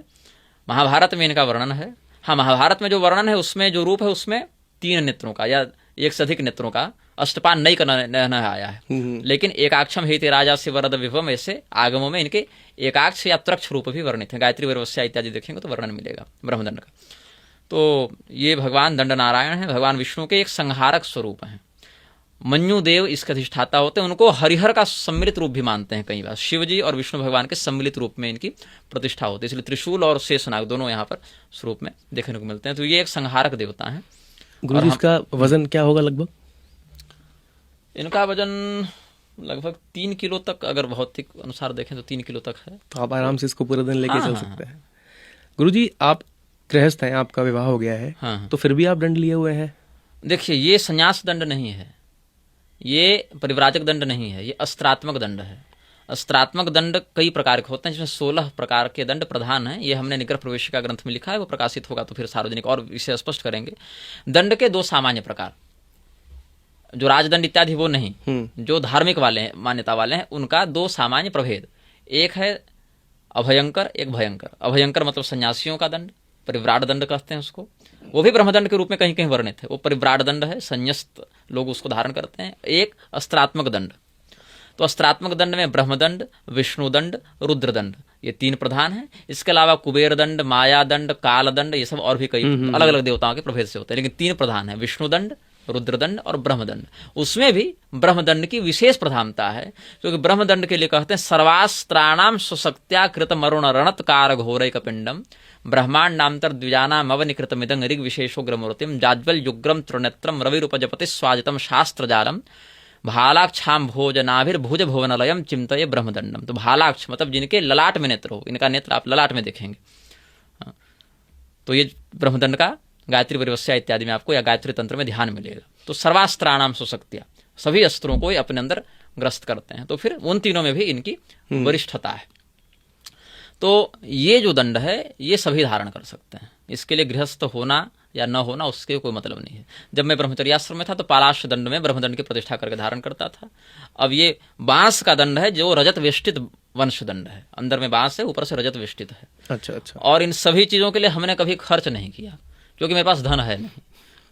हमने इच्छा की और देवता ने किसी को प्रेरित करके उतना करा दिया। आप शब्दों के धनी हैं गुरुजी, आप दिमाग के धनी हैं, आप इतना सब आपके पास ज्ञान है, आप ज्ञान के धनी हैं, आपको धन की जरूरत है। धन तो अपने आप आपके पास आ जाता है। मतलब ये जो नकदी वाले धन की बात कर रहा हूं, इससे बहुत लोगों को दूर है। लगता है कि भाई ये कहता है कि मेरे अकाउंट में 1000 रुपए और देखो इतना घूम रहा है, तो ये मेरा नहीं है, ये आराधना का है। ये आराधना के लिए, ये देवता के लिए, इदम नमः कहते हैं ना, इदम इंद्रा इदम नमः, ये देवता के लिए, मेरे लिए नहीं है। तो और यही बात ये कि गृहस्थ क्या दंड धारण कर सकता है, तो हाँ उसके मंत्र अलग होते हैं। वशिष्ठ जी ब्रह्मदंड आप देखेंगे उनका प्रकरण, वशिष्ठ जी ब्रह्मदंड धारण करते हैं। और वशिष्ठ जी हमारे निग्रह संप्रदाय के जो मध्यम वाला हमने बताया ना युगाधिकारी मंडल, जिसमें 50 ऋषि और देवता हैं, उसमें सत्य युग के युगाधिकारी मंडल में वशिष्ठ जी आते हैं। वशिष्ठ जी हैं, विश्वामित्र जी हैं, कश्यप जी हैं, दुर्वासा जी हैं, बहुत हैं ऐसे करके। तो एक श्लोक है आदित्य पुराण के 17वें अध्याय में कि कोई भी आश्रम दंड रहित नहीं है। ब्रह्मचारी का ब्रह्मदंड होता है, सन्यासी का भी परिव्राट दंड होता है, तो वैसे ही गृहस्थी वानप्रस्थी के भी दंड होते हैं। उनके मंत्रों में भेद हो सकता है, उनके स्वरूप में भेद हो सकता है, लेकिन दंड रहित वो नहीं होते हैं। सर्वेषाम आश्रमाणाम च विहितम दंड धारणम न दंडेन विना कश्चिद आश्रमीति निगद्यते। ये आदित्य पुराण के 17वें अध्याय से हमने आपको बताया। तो शास्त्रीय प्रमाण हो गया। गुरुजी आपका विवाह हो गया है। हाँ। तो आपके विवाह, कुछ लोग कहते हैं कि आपने प्रेम विवाह किया है, अच्छा, कुछ हमारा कहते व्यक्ति हैं तो प्रेम जैसा दिख रहा है। कुछ कहते हैं गुरुजी आपका समगोत्री विवाह है। हाँ? समगोत्री, हाँ। अच्छा। कुछ कहते हैं गुरुजी कि आपने किसी ब्राह्मण को नहीं बुलाया अपनी शादी में, शादी पढ़ने के लिए, आपने खुद ही मंत्र पढ़ के पूरी शादी कर डाली। तो इसमें कितनी सच्चाई है, और आप कुछ इस पे अगर थोड़ा प्रकाश डालना चाहें। पूरा प्रकाश डालेंगे। प्रेम विवाह नहीं है। और मैंने जो संदर्भ दिया अभी एक प्रकरण का, जब मैं छत्तीसगढ़ पहली बार गया था, यही यथार्थ और इतना ही यथार्थ, ये बिना फिल्टर का कोई, ये अनफिल्टर्ड नहीं गुरुजी, ये हमारा पॉडकास्ट, बहुत सारे लोग बनाते हैं पॉडकास्ट, हमारा सिर्फ यही है कि हम अनफिल्टर्ड जितना तरीके से कर पाए उतना ही करें। तो आप जितना जो आपके मन में आया बोलिए। बिल्कुल यथार्थ है, इससे ज्यादा मतलब स्पष्ट सत्य और कुछ नहीं। हुआ क्या था, छत्तीसगढ़ हम गए, वहां तक बता चुके हैं, वहां रामचरितमानस की कथा गई, वहां तक बता। वहां एक व्यक्ति मिले, मनोज शर्मा जी। ये वही वाला है क्या जो जिन्होंने धोके ही बिस्तर बिछा दिया था? नहीं नहीं, वो दूसरे हैं, वो बड़े सीधे सरल। वो एक गांव था, चारभाठा नाम था। हाँ, अच्छा, उस पर भी आएंगे गुरुजी। हाँ, उस पर भी आएंगे। तो खैर ये जो है मनोज शर्मा जी, अब वो रिश्ते में हमारे चाचा ससुर लग जाते हैं। तो उनके साढ़ू हैं छत्रधर शर्मा, तो वही हमको लेकर गए थे। तो बहुत से ब्राह्मणों के यहाँ लेकर गए, अपने ससुराल भी लेकर गए।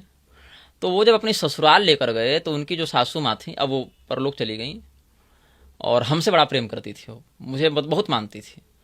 तो इतना मानती थी कि जब वो गई तो उनके पुत्र हमसे भागवत सुनना चाहते थे अपनी माँ के लिए, लेकिन हम बोले हम बोल नहीं पाएंगे, मतलब हम रो जाएंगे ऐसा। जबकि मेरा व्यक्तित्व वैसा है नहीं, मैं थोड़ा कठोर हृदय का इन मामलों में, लेकिन मैं बोला मैं नहीं बोल पाऊंगा, उनका चित्र देखूंगा तो मुझे रुलाई आ जाएगी। तो ये उनकी इच्छा थी कि यदि मुझे जीवन में विवाह करना हुआ तो मैं उनकी नतनी से विवाह, नतनी मतलब दोहित्री से विवाह करूं, उनकी बड़ी बेटी की बड़ी बेटी से विवाह करूं, ऐसा उनका मन था। अच्छा। तो उस समय मेरी अवस्था थी 20 साल की, और विवाह करना है कि संन्यास लेना है, इसका कोई अभी स्पष्ट मेरे चिंतन में था नहीं। तो मैं घर आया कार्यक्रम के बाद, घर आकर मैंने अपने माता पिता को कहा कि वहां मैं गया, तो वहां ऐसी उन्होंने एक बात कही। वहां पर एक माताजी मिली, उन्होंने कहा कि यदि आपको विवाह करने का मन होगा, अच्छा उन्होंने कहा था यदि आपको विवाह करने का मन होगा तो मेरी गुड़िया का ख्याल कीजिएगा। और मैं इतना मूर्ख, मैंने गुड़िया मतलब समझी डॉल, ये गुड़िया का ख्याल क्यों रखूंगा, मैं 20 साल का व्यक्ति हूं और मैं पुरुष हूं, मैं गुड़िया का ख्याल क्यों रखूंगा। फिर उन्होंने बताया नहीं महाराज, गुड़िया मतलब इनकी जो दोहित्री है उनकी बात कर रही है। मैंने कहा अच्छा अच्छा ठीक है। तो मैं घर में जाकर पिताजी माताजी को बताया, बोले अच्छा ठीक है, अगर भविष्य में ऐसा होगा तो हम लोग बताएंगे। अब अभी तो थोड़ा वो निर्णय लेने में हड़बड़ी समझ रहे थे। तो फिर बाद में ये जो छत्रधर शर्मा जी हैं, कन्या के मौसा, और हमारे पिताजी बिहार के एक यज्ञ में मिले। और वो यज्ञ की भी बड़ी सुंदर कहानी। वो हिंदुओं की भूमि थी 5 एकड़, वो मुसलमानों ने कब्जा कर रखी थी, और उस जमीन को छुड़ाने के लिए बहुत लाठी, गोली, बारूद, बंदूक, जेल, पुलिस सब हुआ। और बाद में हिंदुओं ने वो जमीन छुड़ाई। एक नूनिया जाति के व्यक्ति थे, उनकी वो जमीन थी। हमको लगता है वो ST SC में ही आएंगे, लेकिन सनातनी थे। तो उनकी जमीन को छुड़वाया गया, वहाँ बढ़िया पार्क बनाया गया, सूर्यदेव का मंदिर बनवाया गया, और मंदिर की प्रतिष्ठा कराने के लिए कोई तैयार नहीं। तो फिर हमको बुलाया गया। तो हम जब गए तो वहाँ फिर कुछ दंगा का माहौल हुआ, खेतों में आग लगा दी गई, बाद में हमारी कुटिया में पेट्रोल बम मार के उसको उड़ा दिया गया, मतलब बहुत कुछ हुआ। तो वहाँ पर हमारे पिताजी भी थे और ये छत्रधर शर्मा जी भी थे। कब की बात है गुरुजी ये शायद 2021 की बात है। अच्छा, फिर 20-21 की बात होगी, मुझे याद नहीं है। उससे पहले की होगी, लोग हमको लगता है कोरोना से पहले की बात है। हाँ, कोरोना से पहले की बात होगी, अब साल उतना याद नहीं मुझे, लेकिन है। तो फिर पिताजी और उनकी भी मित्रता हुई, दोनों परिवार भी मिले। और फिर मेरी माताजी ने एक दिन कहा कि भाई तुम्हारे लिए बहुत से रिश्ते आ रहे हैं, और अब तुम्हारे लिए रिश्ता चयन करना बड़ा कठिन काम है, क्योंकि व्यक्तित्व है, परिवार है, अब आज की पीढ़ी में हमारे अनुकूल कहाँ मिलती। तो फिर हमारे माताजी ने कहा कि वो जो छत्तीसगढ़ वाली बात तुमने बताई थी 2017 वाली, और पिताजी और उनके मौसा जी मिल ही चुके थे दोनों जी, तो पारिवारिक भी एक परिचय हो ही गया था। तो और गोत्र पुर इत्यादि सब हम लोग का अलग है ना, शाकत द्वीपियों में गोत्र और पुर दोनों मिलाते हैं। तो हमारे यहाँ दोनों भी भिन्न है हमारा, उसमें कोई सगोत्री विवाह इत्यादि की बात नहीं है। वो तो किसी एक उत्तराखंड के व्यक्ति ने अफवाह उड़ा दी थी, वो भी उसकी अज्ञानता थी। तो फिर बात हुई, और फिर बात होने के बाद उस चर्चा के 3 वर्ष के बाद फिर अभी हमारा विवाह हुआ। तो विवाह में हमारे ओर से 2 ब्राह्मण गए थे और उधर से 4 ब्राह्मण थे लगभग। आप मेरा कार्ड पढ़ेंगे विवाह का, तो उसी में आचार्य गणा ऐसे करके एक सेक्टर लिखा, उसमें नाम है कन्या पक्ष वालों के। हमारी ओर से तो कार्ड छपा ही नहीं था, क्योंकि मैं उसमें धन लगाना नहीं चाहता था कार्ड छापने में। मैंने भोजपत्र पर लिखा अपना और भगवती को जाके सौंप दिया, यही है हमारा निमंत्रण। और कन्या पक्ष से जो कार्ड छपा, तो हमने कहा था कि संस्कृत में आप कार्ड छपवाएं, हमारी एक इच्छा है शास्त्रीय पद्धति में छपे। तो उन्होंने कहा कि हम लोग छापेंगे, फिर उसमें कुछ त्रुटि होगी, कुछ प्रिंटिंग मिस्टेक होगा, तो फिर कितना बार छप पाएंगे, तो आप ही जो मैटर लिखना है वो बता दीजिए कि ये सब छपेगा। फिर हमने उस हिसाब से जो शास्त्रीय प्रारूप था वो बना दिया था। तो उसमें आचार्य गणा का आप नाम पढ़ेंगे, उसमें सबका नाम मिलेगा। अब हुआ इसमें ये कि उसमें जो 2 प्रधान आचार्य हो सकते थे ब्राह्मण, वो आए जरूर, मतलब भागे नहीं, उपस्थित थे, लेकिन कहीं कहीं किसी किसी कमरे में वो चले गए। अच्छा। तो बाद में हालांकि उनकी जो धर्मपत्नियां थी, वो ब्राह्मणियां, वो सब वहां लगी रही मंडप में, अपना जो कर्तव्य था वो किया उन्होंने। उनका ये कहना था कि अगर हमारे उच्चारण में कुछ त्रुटि हो जाए तो हमको सबके सामने डांट देंगे। ये बात बाद में हमको पता चली। और कुछ रामभद्राचार्य जी के प्रति उनकी निकटता थी, तो कुछ वो भी भाव हो सकता है, ये मेरी आशंका है। और हालांकि मेरे पक्ष से जो ब्राह्मण गए थे, सुमन पाठक जी थे, और हमारे मौसेरे अग्रज ब्रजेश पाठक जी थे। वो पुरोहित के रूप में तो नहीं थे, लेकिन सुमंगली इत्यादि, शाखोचार्य इत्यादि में सहयोग की। बाकी सुमन पाठक जी सब कराए। और उधर से एक, उनका नाम तो मैं नहीं जानता, कुंडा गांव के रहने वाले हैं वो, वहीं बगल के, वहाँ कुंडा नाम का गांव है, वहां से वो सब कराए। और ये सब शाकत द्वीपीय ब्राह्मण ही थे। ये नहीं कि भारतीय ब्राह्मणों ने बहिष्कार कर दिया, ये सब भी कुछ लोग अफवाह उड़ाते हैं कि भारतीय ब्राह्मणों ने बहिष्कार कर दिया तुम शाकत द्वीपीय, ऐसा नहीं, सब शाकत द्वीपीय ही थे। और सब विधिवत हुआ। अब मेरे द्वारा जो मंत्र पढ़ने की बात है वो क्या हुई, उस विवाह का 15 सेकेंड का कोई क्लिप किसी ने सोशल मीडिया पर डाला, जिस समय मैं फेरे ले रहा हूं और मैं मंत्र पढ़ रहा हूं। तो जब आप गृह सूत्रों का अध्ययन करेंगे तो उसमें बहुत से मंत्र, विवाह पद्धति के बहुत से मंत्र वर के ही द्वारा पढ़े जाते हैं। उसमें है इन मंत्रों का वर उच्चारण करे, इन मंत्रों का कन्या उच्चारण करे, इनका कन्या का पिता करे, इतना पुरोहित पढ़े। तो भाई जिसका जो मंत्र वही पढ़ेगा ना। अब पूरी रिकॉर्डिंग तो हुई नहीं, 15 सेकंड जब मैं पढ़ रहा हूं तभी और लोगों को तो मुद्दा चाहिए, तभी लोगों ने सोचा कि ये तो क्या है कि स्वयं ही पंडित बन गया, स्वयं ही पूजा कराने लगा। ऐसा नहीं है, वर के लिए जो मंत्र पढ़े जाने चाहिए वही हमने पढ़ा है, और वो कोई भी शास्त्र के पढ़ेगा।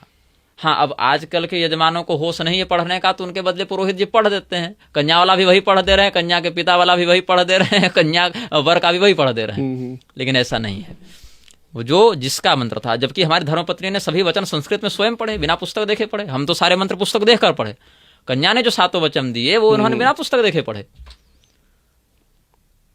वो पाणिनि शोध संस्थान चलाती है ना ये पुष्पा दीक्षित जी, वो उनकी शिष्या हैं। अच्छा। तो संस्कृत इत्यादि का जितना आवश्यक उतना बोध है उनको, तो सारे मंत्र उनको कंठस्थ थे, लौकिक वाले, वैदिक नहीं। जितने तीर्थ व्रतोद्यापन यज्ञ दानम ये सब जो है, उधर के 7 और इधर के 5, मतलब 12 मंत्र उन्होंने बिना पुस्तक देखे पढ़े। लेकिन उनका वीडियो नहीं बनाकर किसी ने डाला, अच्छा ही क्या नहीं डाला, लेकिन ये पूरा तथ्य है। ब्राह्मण बहिष्कार नहीं किए थे, अनेकानेक आचार्यों में बस 2 आचार्य वहां से गए, वो भी इस बात से आशंकित होकर कि हम उनको टोक न दें, जबकि ऐसा हमने कभी टोका नहीं किसी को भरी सभा में। अगर कोई त्रुटि है भी तो किनारे अलग से बता दिया कि पंडित जी आप इसमें सुधार लीजिएगा, या किसी ने हमको टोका तो हमने सुधार कर लिया। और मंत्र जो वर के लिए विहित हैं वही हमने पढ़े थे। गुरुजी, आपने विवाह की बात की, तो विवाह और संन्यास 2 चीज़ें हैं, तो आपने संन्यास क्यों नहीं लिया? और जैसा हमने सुना भी था कि आप बोध गया के शंकराचार्य बनने जा रहे हैं, ऐसा कुछ, तो उस पर क्या है, तो थोड़ा सा बताएंगे? बोध गया का शंकराचार्य नहीं, बोध गया में एक शंकराचार्य मठ के नाम से मठ है, और वो आदि शंकराचार्य के द्वारा स्थापित नहीं है। बाद में मतलब हमको लगता है कि 14वीं 15वीं शताब्दी के आसपास एक उद्धवगिरी महाराज हुए, शंकर सन्यासी ही थे, बड़े चमत्कारी महात्मा हुए, उन्होंने उसकी स्थापना की थी। और बोध गया में उस समय बहुत कब्जा था विधर्मियों का, और पूरा जंगल भी था और बहुत कब्जा भी था, तो उन्होंने पूरे बोध गया को पुनर्जीवित किया, और बहुत संपदा उस मठ में थी, बहुत अधिक संपत्ति। तो जहाँ तक हमने उसके कागजातों को देखा, लगभग 50-60 हजार एकड़ की संपत्ति उसके पास थी मठ में, मतलब उस मठ की संपदा। बोध गया पूरा मंदिर, बोध गया का इधर एयरपोर्ट इत्यादि, उधर जो प्रस्तावित ये सब योजनाएं हैं, जो मगध विश्वविद्यालय, ये सब पूरा जो है वो बोध गया मठ की ही जमीन पर है। अभी तो कुछ लोग वहां पर कर रहे हैं कि हमको सब बौद्धों को सौंप दो, हिंदुओं को यहाँ से निकालो, लेकिन जब वहां बौद्ध नहीं थे तब हिंदुओं ने ही उस जगह को बचाकर बनाकर सब सांकर वेदांतियों ने किया है। खैर, तो मैं था उमगा पहाड़ में, उमगा पहाड़ का मैंने अभी आपको उल्लेख किया, हाँ। वहां से वो बोध गया मठ लगभग 50-60 किलोमीटर दूर होगा। तो मैं बोध गया के मठ में गया कैसे ये बताता हूँ। मैं था उमगा पहाड़ पर, जो भगवती उमंगेश्वरी का जो जहाँ पर मुख्य मंदिर है, मतलब गुफा जैसी है वो, वहाँ से थोड़ा किनारे हटकर एक खंडहर जैसा है, पहले प्राचीन मंदिर था, अब अवशेष है, भग्नावशेष। वहाँ पर बैठकर मैं ब्रजेश पाठक ज्योतिषाचार्य जी को, उनको मैं सांख्य योग पढ़ा रहा था, गीता का 2रा अध्याय। और मैंने वस्त्र के नाम पर बस एक तौलिया लपेट रखा था ऐसे, और ऐसे पड़ा हुआ था, चट्टान पर बैठा था, वो भी अपने सहज भाव में सुन रहे थे। तो वहाँ पर कुछ लोग आए जो किसी शिक्षा बोर्ड से जुड़े हुए थे, कोई चौबे जी थे करके, और किसी कॉलेज के वो ट्रस्टी थे या जो थे, वो आए और दर्शन करने भगवती का आए थे, 3-4 लोग थे। वो लोग आए और खड़े होकर सुनने लगे। मैं बोलता ही रहा, फिर वो बोले आप कहाँ से हैं, बड़ी कम उम्र में आप गीता पर इस प्रकार से बता रहे हैं, हम लोगों ने नहीं सुना, और जंगल में इस प्रकार से कोई बोलता है तो पुराने समय की याद आ जाती है वो। तो फिर हमने अपना सामान्य परिचय दिया। फिर अपना हम अगले दिन जब मैं स्नान कर रहा हूँ तो क्या देखता हूँ कि करीब 4-5 गाड़ी में बैठकर लोग आए थे, और एक 2-4 साधु हैं, कोई तलवार पकड़े हैं, कोई भाला पकड़े हैं, कोई त्रिशूल पकड़े हैं, और उनके पीछे वही सब चौबे जी और कौन कौन थे। तो अब तो मुझे बस चौबे जी नाम याद है, वो थे कौन मुझे अब चेहरा भी याद नहीं उनका। ये हरिद्वार कुंभ से पहले की बात है। तो वहां पर वो आए, और वहाँ के जो पुजारी हैं, ऐसे बहुत से पुजारी हैं उस पहाड़ पर, उसमें एक पुजारी हैं विष्णु पाठक जी। तो हमारे प्रति वो बड़ा भाव रखते, पूरा परिवार ही उनका जो है हमारे प्रति बड़ा सम्मान भाव रखता है। वो भी शाकद्वीपीय ब्राह्मण है, पराशर गोत्रीय, हमारे प्रति उनका बड़ा सम्मान है, तो गुरु भाव से देखते हैं। और किसी भी साधु महात्मा संत के अतिथि सत्कार में उनकी बड़ी निष्ठा रहती है, मतलब कोई भी साधु महात्मा ऐसे हैं तो उनकी बड़ी श्रद्धा होती है। तो बड़ी श्रद्धा से साधुओं का सत्कार की। फिर वो बोले कि वो कल एक बाबा जी बड़ी कम उम्र के व्याख्यान कर रहे थे, प्रवचन कर रहे थे, वो कहाँ मिलेंगे। तो इनको लगा प्रवचन मतलब मंच पर कर रहे थे। बोले यहाँ तो ऐसे कोई बाबा जी नहीं है जो प्रवचन कर रहे हैं। बोले नहीं नहीं, वो एक नई उम्र के हैं। बोले नई उम्र के तो यही हैं हमारे बारे में, और ये प्रवचन करते हैं लेकिन अभी नहीं कर रहे। तब मैं तो जंगल में बैठ के ऐसे ही 2 व्यक्तियों का संवाद था ना वो गीता का। तो बोले कि आपको, फिर वो परिचय हुआ, वो उनका नाम था स्वामी ओम भारती, वो महात्मा जी जो आए थे, जो मुख्य थे उस पूरे दल के। फिर वो हमको बोल गया मठ ले गए, पूरा मठ घुमाए। वो मठ नहीं, मुझे लगा किला है, मतलब उससे वास्तव में युद्ध लड़े गए हैं उस मठ से। मतलब वो पूरी किले बंदी है, और किले के समान फाटक हैं सब, वो सब सुरंगें जिस प्रकार से होनी चाहिए वो सब। अच्छा, हाँ, और वहाँ पुस्तकालय बड़ा समृद्ध है। तो उस पूरे पुस्तकालय के अवलोकन का समय तो हमको नहीं मिला, लेकिन एक स्वयंभू पुराण हमने वहाँ पढ़ा। स्वयंभू पुराण नाम का एक ग्रंथ है, बौद्धों का है, लेकिन मुझे तो सब पढ़ना होता है ना, क्योंकि तब तो मैं जानूंगा कहाँ पर क्या है। तो उसको मैंने वहीं पढ़ा। और वहाँ पर उस समय महंत थे रमेश गिरी महाराज। अब तो वो महंत नहीं रहे, अब तो शायद त्रिवेणी गिरी या कौन बने हैं, लेकिन रमेश गिरी जी का उत्तराधिकारी हमको बनाने की बात हुई थी। तो फिर हमने अपने घर में बात की। पिताजी ने कहा कि देखो, मठ में जाओगे संपदा रहेगी, लेकिन बंध जाओगे, जो काम स्वतंत्र रहकर कर सकते हो नहीं कर पाओगे। अभी तुम मठ को बाहर से देख रहे हो, अंदर जाओगे तो यहाँ केस, यहाँ मुकदमा, यहाँ हाजिरी, यहाँ ये, उसमें फंस के रह जाओगे। तो स्वतंत्र रहकर काम जितना कर पाओगे उतना मठ में नहीं होगा। तो हमको उस समय पिताजी की वो बात समझ में नहीं आई, थोड़ा बुरा भी लगा कि भाई क्या फंसूंगा भाई, यहाँ पर बिना किसी संसाधन के हम इतना कर ले रहे हैं, वहां तो इतनी संपदा रहेगी तो और अच्छे से धर्म रक्षा होगी। लेकिन अच्छा, माताजी ने अनुमति दे दी थी कि अच्छा कोई बात नहीं, अगर तुमको वहां लग रहा है तुम्हारी उपयोगिता है तुम जाओ। लेकिन पिताजी बोले नहीं, तुम जाओगे तो फंस जाओगे, क्योंकि संन्यास लेने के बाद वापस थोड़े जाओगे, वहां जाने पर पता चला कि मठ में गड़बड़ है, तब एक आध बार और जाकर देखो। फिर हम एक आध बार और गए, एक मेदिनी दुबे जी हैं छत्तीसगढ़ के, उनके साथ गए थे और फिर 2-3 दिन रहे भी थे। तो हरिद्वार कुंभ में फिर हमको वहाँ का महंत बनाने की, श्री महंत बनाने की बात हुई थी, लेकिन पिताजी ने अनुमति नहीं दी, तो हमने पिताजी से विरोध नहीं किया। बचपन से वही मार्गदर्शन देते आए हैं, तो हमने वहाँ उनके मार्गदर्शन को स्वीकार किया। उसमें बुरा लगा था हमको कि वे क्यों ऐसा कह रहे हैं, लेकिन अब उनका वह निर्देश समझ में आता है कि नहीं, वो सही कह रहे थे। तो एक ऐसा अवसर आया कि संन्यास लेने का योग बना, लेकिन पिताजी बोले कि नहीं, तुम उस मार्ग के लिए नहीं बने हो और उधर जाओगे तो तुम जो कर रहे हो वो भी नहीं कर पाओगे। तो इनका जो निर्णय था, अच्छा उस समय मैं निग्रहाचार्य के रूप में इस प्रकार से आया भी नहीं था, मेरे लिए कुछ और लिखा हुआ था ना। तो जो होना था, प्रकृति स्वाम नियोक्षति, आप नहीं भी करना चाहेंगे तो प्रकृति आपको करवा देगी, क्योंकि आपके लिए प्रकृति ने वो मार्ग बनाया है। तो कोई शंकराचार्य बनने की इच्छा या उस प्रकार से है नहीं। मैं न स्वयं को योग्य मानता हूँ उस लायक, और न मैं स्वयं को उस पद के न योग्य न इच्छुक, दोनों नहीं मानता हूँ। तो आप जो आपकी मैं लोकप्रियता इतनी निग्रहाचार्य है, के ही योग्य हूँ और मैं निग्रहाचार्य ही हो सकता हूँ। प्रकृति में मेरा यही अस्तित्व है, यही पहचान है, यही काम है। न वो मेरा काम कर सकते हैं, न मैं उनका काम कर सकता हूँ। मेरी योग्यता जिसमें है, प्रकृति ने मुझे वही दिया है और मैं उसमें बिल्कुल संतुष्ट हूँ और पूरा प्रयास है कि उसी कर्तव्य को ठीक से निभा पाऊँ, इतना ही। आप शंकराचार्य नहीं बनना चाहते? हो ही नहीं सकते ना, वो मेरा मार्ग ही नहीं है। जिनका मार्ग शंकराचार्य बनने का वही बनेंगे ना, मेरा मार्ग निग्रहाचार्य बनने का ही है। अन्यथा निग्रहाचार्यों के आज्ञाधिकारी मंडल में अभी कौन दिख रहे थे आपको? प्रकृति ने हमको उसके लिए बनाया, उस जगह के लिए बनाया, उस काम के लिए प्रशिक्षित किया, उस काम का अधिकार दिया, मैं वही कर रहा हूँ। तो आप 20 साल बाद खुद को कहाँ देखते हैं? कम से कम जीवित, शुरुआत यहाँ से करूँगा। और क्योंकि जितने विरोधी हैं उसमें जीवित रहना एक बहुत बड़ा काम है मेरे लिए। गुरुजी, आपने बताया कि आप डरते नहीं है। नहीं, डरता हूँ, नहीं, आपने बोला कि डर के निर्णय नहीं बदलता हूँ। डर सबको लगता है, ऐसा नहीं कि मैं डरता नहीं हूँ। डर को नियंत्रित करना सीख लिया है अब बहुत हद तक। डर सबको लगता है। देवराजेंद्र स्वर्ग में बैठे नहीं डरते क्या? तो इतने ऋषि महर्षियों की तपस्या भंग करने की अप्सराओं को भेजते हैं। डर सबको लगता है। कोई कह रहा है कोई डरता नहीं है, तो या तो ब्रह्मज्ञानी है या तो मूर्ख। मैं दोनों नहीं हूँ, न मैं ब्रह्मज्ञानी हूँ भैया, न मैं मूर्ख हूँ। डर मुझे लगता है, लेकिन हाँ, हर बात से नहीं, जिन बातों से लोग डरते हैं उनसे नहीं। डर को नियंत्रित करना सीख गया है मैंने, बहुत हद तक मैंने सीखा है, मैं सीख गया हूँ।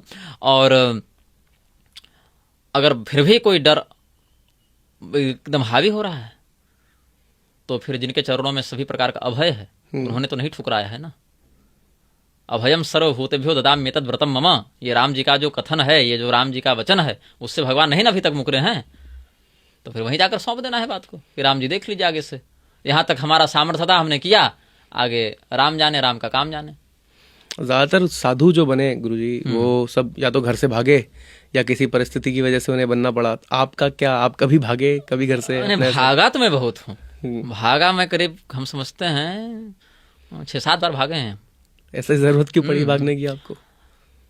पिताजी की मार मैं अच्छा। इसको कहूँगा। पिताजी ने बहुत मारा है मुझे और सही किया है। मैं था उस लायक। हालांकि ऐसा क्यों? आप उस लायक क्यों? आप तो 4 साल की उम्र में गीता कंठस्थ है, सारे मंत्र जानते हैं, मैंने पूजा कोई करते हैं। पाप करके मार नहीं खाई, ये मैं गर्व से कह सकता हूँ। कोई मुझे ये नहीं कह सकता कि तुम दारू पीने के कारण मार खाए, व्यभिचार के कारण मार खाए हो, ये नहीं। लड़कीबाजी के कारण मार खाए, कभी नहीं। मैंने कलंक के कारण मार खाई है, और वो झूठा कलंक। किसने लगाया, क्या था? अब वो उन लोगों की चर्चा यहाँ तो करूंगा नहीं, वो तो अप्रासंगिक हो जाएगा। लेकिन मैं 5वीं कक्षा में था, और 5वीं कक्षा में था तो एक व्यक्ति ने मेरे ऊपर कलंक लगाया कि पिताजी की को आकर कहा, उसने मुझसे गुटखा खाने के पैसे मांगे, पान मसाला। अब मैं कहाँ से पैसा दूं? मेरा घर जो है उसमें कोई चाय नहीं पीता, मैं उसको पान मसाला कहाँ से खिलाऊं? तो उसने पिताजी को आकर चुगली कर दी कि ये तो जुआ खेल रहा था। और पिताजी ने पूछा भी नहीं कि हाँ नहीं, कुछ परीक्षण वेरिफिकेशन कुछ नहीं। पिताजी ने सीधे वो कपड़े का जूता था उसको उठाया और खूब पीटा, और इतना पीटा कि ये चमड़ी आपको जामुन के रंग की दिखती। हाँ, मतलब इतना कलर बदल गया तुरंत। बाद में पिताजी को पता चला कि वो गलत आरोप था, तो पिताजी को बहुत अफसोस हुआ। आज भी उस बात का अफसोस है, लेकिन अब अतीत है, अब वो एक जीवन का घटनाक्रम है, उसको बदल कोई नहीं सकता है। तो मैं लगभग जितनी भी मार खाया हूँ उसमें मैं ये नहीं कोई नहीं कर सकता कि तुम अधर्म के कारण मार खाए हो, कि तुम कोई चोरी करके मार खाए हो, कि तुम कोई मतलब व्यभिचार में या दारू पीकर जुआ खेलकर नहीं। ये पिताजी माताजी का संस्कार इतना तो था। मैं कलंक के कारण मार खाया हूँ, चंचलता के कारण मार खाया, और पेड़ पर टंगा बैठा हूँ। तो माता पिता कने नीचे उतर जाओ। 2 बार भारत के माता पिता 1 से 2 बार कहते हैं, तीसरी बार फिर उनके हाथ और खड़ाओं से बात होती है। सही बात है। ये सब मैं मार खाया हूँ और ज़्यादा खा गया हूँ। मतलब पिताजी भी कहते हैं कि उतना नहीं मारना चाहिए था। अच्छा, कई बार तो मुझे पता नहीं कि मैं क्यों खा गया हूँ। मतलब मुझे पता तो हो कि मैं क्यों मार खा रहा हूँ ताकि मैं सुधार कर सकूं, लेकिन कई बार तो कारण स्पष्ट नहीं होता था। हाँ, मैंने जितनी मार खाई उतने मेरे सहोदर नहीं खाए पिताजी से। अच्छा। और उसका फल हमारे प्रारब्ध के क्षय में और अनुशासन के विकास में लगा।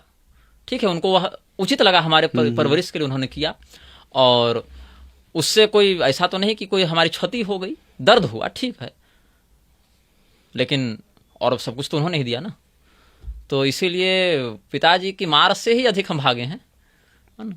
और साधु बनने के लिए नहीं भागे, क्योंकि हमको साधु बनने की प्रेरणा तो पिताजी से ही मिली ना। अब पिताजी भागवत पढ़ रहे हैं सुबह 4 बजे बढ़िया गायत्री संध्या करके, और हमको गोद में बैठा कर रखा है उन्होंने, तो अब इससे ज्यादा माहौल आपको किस गुरुकुल में मिलेगा? सही बात है। मतलब मेरे माता पिता केवल जनक जननी नहीं हैं, या पितु मेरे गुरु भी हैं। जो कहते हैं ना कि माता पिता प्रथम गुरु होते हैं, वो केवल कहने वाला नहीं, उन्होंने चरितार्थ किया इस बात को। तो मुझे संस्कार के लिए, अध्ययन के लिए, ज्ञान के लिए घर से भागने की जरूरत नहीं पड़ी। हाँ, तपस्या के लिए भागा हूं, जंगल भागा हूं, और जंगल ऐसे जंगल जहां जिस घाट पर मैं पानी भर कर अभी गया, उसी घाट पर भालू 5 मिनट बाद पानी पीने आ रहा है। मतलब अच्छे घने जंगल, इधर से माओवादी निकल रहे हैं, उधर से भालू निकल रहा है, और मैं पेड़ के पीछे छिपा हूं। उम्र कितनी है? 16 साल। तो ये सब भागा हूं, तपस्या के लिए भागा हूं। और फिर बाद में बताकर जाने लगा कि पिताजी इस जंगल में जा रहा हूं, इतने दिन में लौटूंगा, ठीक है जाओ। और अब तो फिर पिताजी समझ गए कि भाई अब अनुभवी हो गया, तब बस इतना है कि कहाँ जा रहे हो, कब तक आओगे, इतना तो कोई भी माता पिता वो तो जीवन भर पूछेंगे, उनका अधिकार बनता है, लेकिन और कोई नहीं। और हाँ, भगवत कृपा से धर्मपत्नी भी हमको उसी मानसिकता की मिली। उनको भी हमारे व्यक्तित्व से, पहनावे से, और हमारे जो आहार विहार हैं, विचार हैं, बल्कि हमारे विवाह से पहले हमारे ऊपर 2 मुकदमे चल रहे थे। शत्रुओं की जान की धमकी सब आ ही रही थी। जान की धमकी तो 1.5 साल पहले आई ना। हाँ। लेकिन उन लोगों ने अपने धैर्य का परित्याग नहीं किया। उन्होंने मेरे काम को समझा, मेरे महत्व को समझा, मेरे भावना को समझा। और भगवत कृपा कोई ऐसा हमने पुण्य किया होगा, हमारे माता पिता ने किया होगा कि हमारा संबंध भी ऐसे घर में हुआ। जो बात वो हमारे प्रति कहते हैं, वही भाव हमारा उनके प्रति भी है। एक तो कोई मुझे साइकोपैथ कह रहा था, डोमेस्टिक वायलेंस वाला। तो मैंने अपनी धर्मपत्नी को दिखाया कि देखो ये मुझे डोमेस्टिक वायलेंस वाला कह रहा है। और इस पर क्या उत्तर दिया जा सकता है? साइकोपैथ, हाँ, कि ये इतना उग्र है कैमरे पर, तो ये पत्नी को रोज पीटता होगा, इसकी पत्नी का साक्षात्कार लो, उस बेचारी को इसके चंगुल से बचाओ। ये तो सुना मेरे भी था कि लोग आपको लोग मनोरोगी मानते कि मतलब अगर मैं इसको इंग्लिश में पूछूं तो are you mental, mentally ill, are you mentally ill, या मेंटली अनस्टेबल। देखिए बात ऐसी है, भावनाओं का 2 विरोधाभासी ध्रुव व्यक्तित्व में दिखता है, उसको कहते हैं बाइपोलर डिसऑर्डर। तो मैंने उस पर एक पूरी पुस्तक लिखी, the bipolars of bloodshed within. और ये पुस्तक हमने बहुत गंभीर शोध के बाद लिखी। मतलब 100-150 पृष्ठ को लिखने के लिए हमने लगभग 200 से अधिक चिकित्सकों के और चिकित्सारत लोगों के अनुभव को जाना, परखा, पढ़ा और समझा, जिया, तब लिखा। तो उसमें तो बहुत कुछ होता है। अगर व्यक्ति का जीवन नशे में चला जाए, व्यभिचार में चला जाए, या धर्म का नियंत्रण न रहे, तो फिर कहीं भी जा सकता है। वो जैसे गाड़ी है ना, आप ड्राइविंग सीट पर बैठे हैं और मदिरा पी ली है तो मृत्यु ऐसी थे, और अलर्ट हैं तो फिर गंतव्य का मार्ग है। तो मेरा जो बाइपोलर डिसऑर्डर है, वो मेरे अंदर जो प्रभाव दिखाता है, मैंने पूरी पुस्तक में लिखा है, वो मुझे रचनात्मकता देता है, मेरी कल्पना शक्ति का विकास करता है, रचनात्मकता देता है, मेरी कवित्व शक्ति का विकास करता है, मेरे अंदर आलस्य को बढ़ाता है या उत्साह को बढ़ाता है। कई बार मेरे अंदर इतनी ऊर्जा होगी कि मैं 20 घंटे लगातार, 22 घंटे लगातार लेखन कर रहा हूं, और कई बार 4 दिन में 1 श्लोक भी नहीं लिख पा रहा हूं। ऐसा भी कई बार अनुभव हो सकता है। हालांकि ये एक हार्मोनल होगा कि कई बार डोपामाइन बढ़े कि क्या बढ़े, होता है, डोपामाइन रिलीज होता है बॉडी में, एड्रेनलिन है, ये सब है, अलग अलग हार्मोन्स हैं, तो डिपेंड करता है।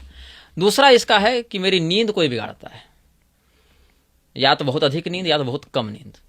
मेरी भूख को बिगाड़ता है, कभी मैं 2 रोटी खाकर भी तृप्त हो जाऊंगा, कभी 14-15 रोटी में भी तृप्त नहीं होऊंगा। ये है, तो ये इसने मुझे पागल नहीं बनाया है, मेरी भूख को संतुलित किया है, मेरी नींद को संतुलित किया है, और मुझे बहुत ज्यादा कभी किसी अन्याय को देखकर क्रोधी बना देगा, और कभी बहुत अधिक शांत बना देगा। इससे अधिक इसका कोई प्रभाव मेरे जीवन पर नहीं है। लेकिन इस एक बिंदु को पकड़कर लोगों ने सीधे मुझे पागल घोषित कर दिया।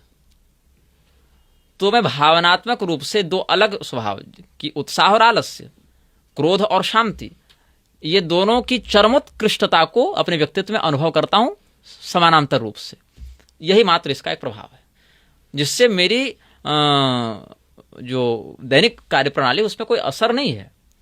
ऐसा नहीं है कि मैं मेरे जो कृत्य से किसी की कोई क्षति हो जाए, मैं किसी को पीट डालूं, माथा काट डालूं, ऐसा नहीं है। उस पर धर्म का पूरा अंकुश है, अनुशासन है। ये बस अब जैसे भूख को बढ़ा दिया, कम कर दिया, नींद को बढ़ा दिया, कम कर दिया, ये सब है बस। वो सब हमने वहां स्पष्ट लिखे हैं, लेकिन इससे मेरे चरित्र के ऊपर या मेरे मनोदशा के ऊपर ऐसा कोई विकृत प्रभाव नहीं, जैसा लोग बताते हैं कि ये पागल है, ऐसा नहीं। गुरुजी भी बीच बीच में आपने एक जिक्र किया था राम जी का। हाँ, तो उसमें राम मंदिर को लेके आपका क्या कहना है कि राम मंदिर जो बना है, क्या वहाँ पूजा पाठ हो रही है या नहीं? देखिए, पूजा पाठ तो कर ही रहे हैं लोग जो हैं, लेकिन क्या है, राम मंदिर विजय नहीं, समझौता है।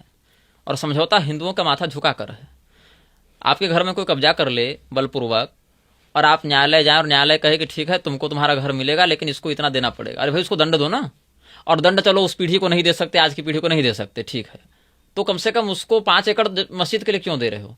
राम मंदिर के विषय में ना पैसा सबने कमाया, ये मैं कहता हूँ। कोई प्रमाण इसका? देखिए, अब ये ऑफ रिकॉर्ड बातें होती हैं। प्रमाण में क्या स्टिंग ऑपरेशन करके जज वकील का लाकर आपको दूं? वोट बैंक बना बिना पैसा का, फिर भी तो हार गए वहां से, अयोध्या से। हम अयोध्या मेन एक जगह की बात नहीं कर रहे, माहौल की बात कर रहे हैं, ठीक है। वोट बैंक बना कि नहीं, मोबिलाइजेशन हुआ कि नहीं? बिल्कुल बिल्कुल। राम मंदिर अभी का मत देखिए, आप आंदोलन को देखिए। राम मंदिर आंदोलन ने वोट बैंक को मोबिलाइज किया कि नहीं किया? किसी पार्टी विशेष के लिए, बीजेपी के लिए, चाहे आरएसएस के लिए, चाहे आप जिसको नाम उसमें देंगे, जो इससे प्रत्यक्ष लाभान्वित हुए। नेताओं को प्रत्यक्ष लाभ हुआ, वकीलों को प्रत्यक्ष लाभ हुआ, कोर्ट वाले हों चाहे वोट वाले हों, नोट तो सबको मिला। मैं तो नहीं कह सकता गुरुजी। नहीं, मैं ऐसा कह रहा हूं, मैं अपनी जिम्मेदारी पर कह देता हूं ना। और मस्जिद की जिम्मेदारी कौन लेगा? वकील जिम्मेदारी ले रहे हैं। जिन वकीलों का यह दावा है, पराशरन जी शायद नहीं रहे ना, पराशरन जी तो चले गए ना परलोक, हाँ, खत्म हो गए। पीएन मिश्र भी हैं। मस्जिद की जिम्मेदारी लेंगे, राम मंदिर की जिम्मेदारी सब लेते हैं, मस्जिद की जिम्मेदारी कोई क्यों नहीं लेता? रामभद्राचार्य भी राम मंदिर की जिम्मेदारी लेते हैं, मस्जिद की जिम्मेदारी लेते हैं, और मुक्तेश्वरानंद जी भी राम मंदिर की जिम्मेदारी लेते हैं, और वो सही भी लेते हैं। रामभद्राचार्य की तुलना में उनका पक्ष बहुत पुष्ट है, इनका तो केवल दावा है, उनका तो प्रमाण है, लेकिन मस्जिद की जिम्मेदारी कोई नहीं लेते। नेता मस्जिद की जिम्मेदारी लेते हैं नहीं, तो बन क्यों रही है? तो बोले जज साहब ने दिया। क्यों दिया? ऐसी कौन सी प्रेरणा जज साहब को टोरेंट से डाउनलोड हो गई थी कि उन्होंने फैसला में लिख दिया कि ये 5 एकड़ मिलेगा मस्जिद के लिए, तभी वो न्याय माना जाएगा, तब ये एकदम बिल्कुल राइटफुल जस्टिस माना जाएगा? क्यों? और अगर यह उनको लगा तो वकील ने काउंटर क्यों नहीं किया? जो हिंदुओं के पक्षकार थे वो काउंटर क्यों नहीं करते? बहुत कुछ है। और चलो हम ले देकर जीते, विजय जुलूस क्यों नहीं निकाल सकते हैं? और विजय जुलूस निकालने से भी हमको अगर रोका जा रहा है, अधूरे मंदिर में प्राण प्रतिष्ठा करा रहे हैं, शिखर नहीं बना तो लोग आ गए कि शिखर की आवश्यकता नहीं है। जब आवश्यकता नहीं, फिर नकली शिखर एक तंबू का क्यों बनाया गया? फिर बहुत कुछ तालमेल है, और तालमेल से अधिक घालमेल है। तो राम मंदिर जो है, उसमें भगवान श्री रामचंद्र जी की जो प्रतिष्ठा हुई है, जिस पद्धति, जिन व्यक्तियों के द्वारा, जिन माध्यमों से हुई है, उसको शास्त्रीय आलोक में हम उचित नहीं मानते हैं। ये हमने तब भी कहा था, और हमने कहा तो हम तो खैर अलग से कुछ नहीं कह रहे हैं। जो शंकराचार्यों का मत था, पूरी शंकराचार्य जी ने कहा या ज्योतिषपीठ शंकराचार्य जी ने कहा, वही हमने भी कहा था, और उनका पक्ष शास्त्रीय था, इसीलिए हमने भी अपने विवेक में उनका समर्थन किया था।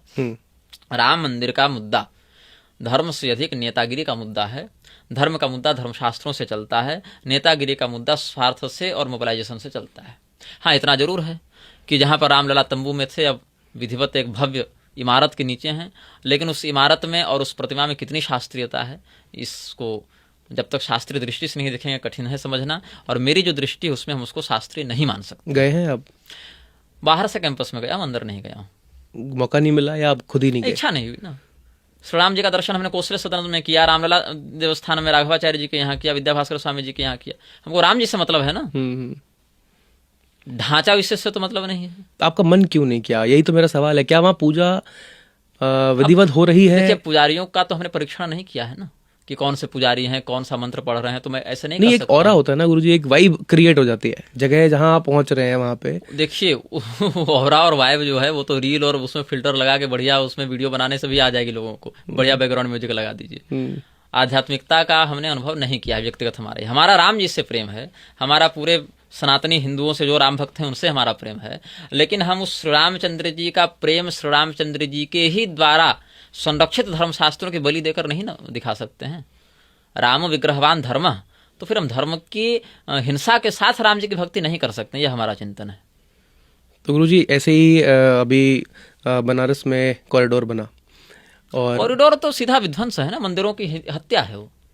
तो इस पे क्या बोलेंगे आप, बनारस में और अभी जो वृंदावन में भी चल रहा है? ये तो हत्या है ना, ये मंदिरों की हत्या है, देवालयों की हत्या है। आप विकास करें, बिल्कुल करें, भीड़ को नियंत्रित करें, और भीड़ भी अगर आप कैमरा वहां अलाउ ना करें, फोन अलाउ ना करें, तो भीड़ देखिए कितनी आ रही है। गिने चुने लोग आएंगे। हमको तो नहीं लगता कि 100 में से 25 लोग भी आएंगे ढंग से। कपड़ों की मर्यादा बता दें, मोबाइल और कैमरा दूर कर दें, क्या है। चढ़ावे के लोभ में पुजारियों ने अनियंत्रित भीड़ को आने दिया, भगदड़ होगी, लोग मरेंगे। बिल्कुल, सरकार की नजर वहां पर थी, भगदड़ हो तो सही, तब तो कब्जा करें। भगदड़ हुई, कब्जा हो रहा है, पर्यटन विकसित होगा, रॉयल्टी मिलेगी, देवता भ्रष्ट नष्ट स्थिति में परित्याग करके जाएंगे। देवता यतनान्यत्र दुष्टर नष्टानि भूरिशः आश्रमा यवनैरुद्धा, ये सब भागवत महापुराण में महात्म्य में ही वो भविष्यवाणी, ये सब नारद जी के माध्यम से अभिव्यक्त है। तो वाराणसी में जो हुआ, वृंदावन में जो, अभी कामाख्या का भी कॉरिडोर प्रस्तावित सुन रहे थे, अभी पता नहीं स्टे लगा है या क्या है। आप वहाँ साधना भी करते हैं, काफी समय हाँ, देते मेरी हैं दीक्षा परंपरा कामाख्या से ही जी। है। हाँ, तो वहाँ हमारे दादा गुरु जी की साधना स्थली रही ना। अच्छा, तो वो जो ये कॉरिडोर होता है, उसमें मंदिरों की जो मौलिक स्थिति है, प्रतिष्ठित मंदिरों की, अब लोग अफवाह उड़ा रहे हैं कि वहां शौचालय बना दिया था। अरे भाई, जिन मंदिरों में हम रोज पूजा कर रहे हैं वहां कौन सा शौचालय था? जिन मंदिरों को हमने व्यक्तिगत रूप से देखा है, पूजा की है, वहां तो हमको किसी मीडिया का प्रमाण नहीं चाहिए ना कि लोग क्या बता रहे हैं। जहां मेरे भाई 4 साल पूजा किए हैं, वो मंदिर अचानक से शौचालय हो गया? ऐसा नहीं होता है। देवताओं का तिरस्कार करने की वृत्ति नेताओं में इसीलिए आती है क्योंकि भारत का लोकतंत्र अपने आप को धर्म से ऊपर समझता है, और ये इसकी सबसे बड़ी मूर्खता है। लोकतंत्र स्वयं को धर्म से ऊपर समझता है, और यही इसके पतन का कारण बनेगा। और लोकतंत्र के माध्यम से जो चुने जाते हैं, चाहे वो कार्यपालिका में हो, न्यायपालिका में हो और विधायिका में हो, सब अपने आप को देवताओं का बाप समझते हैं कि हमको मारने के लिए तो दधीची जब तक हड्डी नहीं देंगे हम नहीं मरेंगे। यही हाल है उनका। और ये जो उनका दंभ है, ये जो उनका मतलब क्या कहें, आत्ममुग्धता है जो उनकी, ये बहुत घातक है उनके लिए भी और उनके द्वारा शासित वर्ग के लिए भी। तो जो भारत का जो पर्यटन मंत्रालय है, उसको एक बात का ध्यान रखना चाहिए, अगर उसमें विवेकी लोग इस बात का ध्यान रखें, जो प्रतिष्ठित देवालय हैं उनको यथावत रखते हुए अगल बगल के अतिक्रमणादि का आप शोधन करें, और वहां पर सस्टेनेबल डेवलपमेंट पढ़ा रहे हैं ना, तो केवल पढ़ाने के लिए, ऑप्टिमम यूटिलाइजेशन ऑफ रिसोर्सेज, क्यों केवल इंटरव्यू में बताने के लिए नहीं, उसका व्यवहार में प्रयोग कीजिए। उन धार्मिक स्थलों की धार्मिक पवित्रता, मौलिकता, प्रतिष्ठा को बिना बिगाड़े जितना सुंदर कर सकते हैं, जितना पवित्र कर सकते हैं, जितना व्यवस्थित कर सकते हैं, तो स्वागत है ना भाई, सब ना साथ देंगे। आप सीधे मतलब मंदिरों को उखाड़ कर जेसीबी से शिवलिंगों को उखाड़ कर फेंक रहे हैं। हिंदू लेबर काम करने मना कर रहा है तो मुसलमान लेबर बुलाकर करवा दे रहे हैं। लोग देख ना पाए इसके लिए बड़े बड़े पर्दे लगाकर, हरे हरे पर्दे लगाकर ढक दे रहे हैं। कोई रिपोर्टिंग करने जा रहा है तो उससे सरकारी ठेकेदार मारपीट कर रहे हैं। ये सब उचित नहीं, ये गुंडागर्दी। लेकिन गुरुजी अगर एक सॉल्यूशन आपको देना हो तो आप क्या देंगे कि जो कॉरिडोर बन रहा है, जैसे मान लीजिए वृंदावन कॉरिडोर जो बन रहा है, अगर आपको सॉल्यूशन देना हो भीड़ को कंट्रोल का, मेरे दिमाग में ये आया था कि आप अगर भीड़ यहाँ कम नहीं कर सकते तो आप कहीं और कुछ ऐसे पार्क और ऐसी चीजें डेवलप कर दो जहाँ पे भीड़ डिवाइड हो जाए, वहां जाके रील बनाए। देखिए वो तो पहले से बने हुए हैं पार्क इत्यादि। नहीं ऐसा कुछ, अगर वहीं जाना है गवर्नमेंट तो दूसरी जगह नहीं जाएगी। गवर्नमेंट अगर कुछ अच्छे से एडवर्टाइज करती है गुरुजी तो वो वहां लोग जाते हैं। पार्क क्यों जाएगा व्यक्ति? सिर्फ पार्क ही नहीं, मेरा मतलब था कुछ ऐसी चीजें हैं जो उनके मनोरंजन के काम आए, जहां जाके जो रील वो यहाँ बनाने की कोशिश कर रहे हैं वहां बनाए, दूषित यहाँ ना करें, हमें ये कॉरिडोर बनाने की जरूरत ना पड़े और भीड़ भी कंट्रोल हो जाए। भीड़ मुझे नहीं लगता ऐसा मानना चाहेगी। केदारनाथ और बद्रीनाथ जाना बहुत सरल है, रीलें बनाने के लिए जा रहे हैं लोग। जबकि अभी बंद भी किया था कुछ टाइम के लिए, रील ही बनाने का उद्देश्य लेकर जा रहे हैं, संकल्प लेकर घर से निकल रहे हैं वहां जाकर रील बनाएंगे। उसका क्या समाधान है? उस भीड़ का यही समाधान है कि आप विशिष्ट शास्त्रीय मर्यादा के आधार पर यह कह दीजिए कि यहाँ यही प्रवेश कर सकता है, इस मर्यादा से मर्यादा में आइए तो स्वागत, नहीं तो जाइए। गुरुजी रील्स से मुझे यूथ दिखाई देता है, आजकल वो बहुत रील्स बना रहे हैं, शॉर्ट्स बना रहे हैं, तो आप इस मंच से और आपके मुंह से अगर कुछ आप यूथ को मोटिवेट करने के लिए या उनको कुछ ऐसी बातें बता पाएं कि कुछ सही डायरेक्शन में जाने के तरीके बता पाएं, तो आप क्या बताएंगे? 3 सूत्र: say no to drugs, say no to girls, तीसरा भी बताना पड़ेगा। बता दीजिए गुरुजी। Start living in reality. Fantasy से बाहर निकलिए, ड्रग्स से दूर रहिए, लड़कियों से दूर रहिए। यह हमने पुरुषों के लिए कहा, यही सापेक्ष महिलाओं के लिए भी लागू हो जाएगा, उनके लिए पुरुष हो जाएंगे। इससे क्या होगा? मस्तिष्क खुला रहेगा, शरीर स्वस्थ रहेगा। शरीर स्वस्थ रहे, मस्तिष्क खुला रहे तो संभावनाएं बहुत ऊंचाई तक जाती हैं। फिर जिसकी जैसी प्रतिभा, जिसकी जैसी कला, जिस क्षेत्र में जाना चाहे, इन तीनों में से किसी एक के भी चक्कर में रहे, काल्पनिक दुनिया में पड़े रहे या इस प्रकार के व्यभिचार और नशे के व्यसन में रहे, तो आप कितने भी बड़े बिल्कुल आप उत्पन्न हुए हो एकदम सूर्यवंश के चक्रवर्ती सम्राट के यहाँ, आपका अंत वही होगा जो रावण, कीचक इत्यादि का हुआ। जेनजी जो है आजकल, तो अभी नेपाल में गुरुजी बहुत बिल्कुल द्वेषण फैला हुआ है, सब सड़कों पे आ गए हैं सारे बच्चे, क्योंकि वहाँ इंटरनेट बैन हो गया, इसलिए उन्होंने कुछ ना कुछ उपद्रव बनाना शुरू कर दिया वहाँ पे। तो क्या टिप्पणी है आपकी? आप तो देख ही रहे हैं सोशल मीडिया पे। देखिए, नेपाल जो है एक स्वाभिमानी राष्ट्र तो प्रारंभ से रहा है, सांस्कृतिक रूप से संपन्न भी रहा है और योद्धाओं की भूमि भी रही है। नेपाली स्वभावतः वीर या आक्रामक माने गए हैं और वहाँ की जनता ने पिछले कुछ दशकों में, 1.5-2 दशकों में जितना परिवर्तन देखा है सत्ता में, वो वैश्विक स्थिति में अधिक देशों ने नहीं देखा है। मतलब बहुत जल्दी जल्दी सत्ता का परिवर्तन होना, नीतियों का परिवर्तन होना, और उन नीतियों में जनता का हित न देखते हुए शासकों का हित देखना, जो भ्रष्टाचार को एक बहुत ही घृणित मोड़ देता है।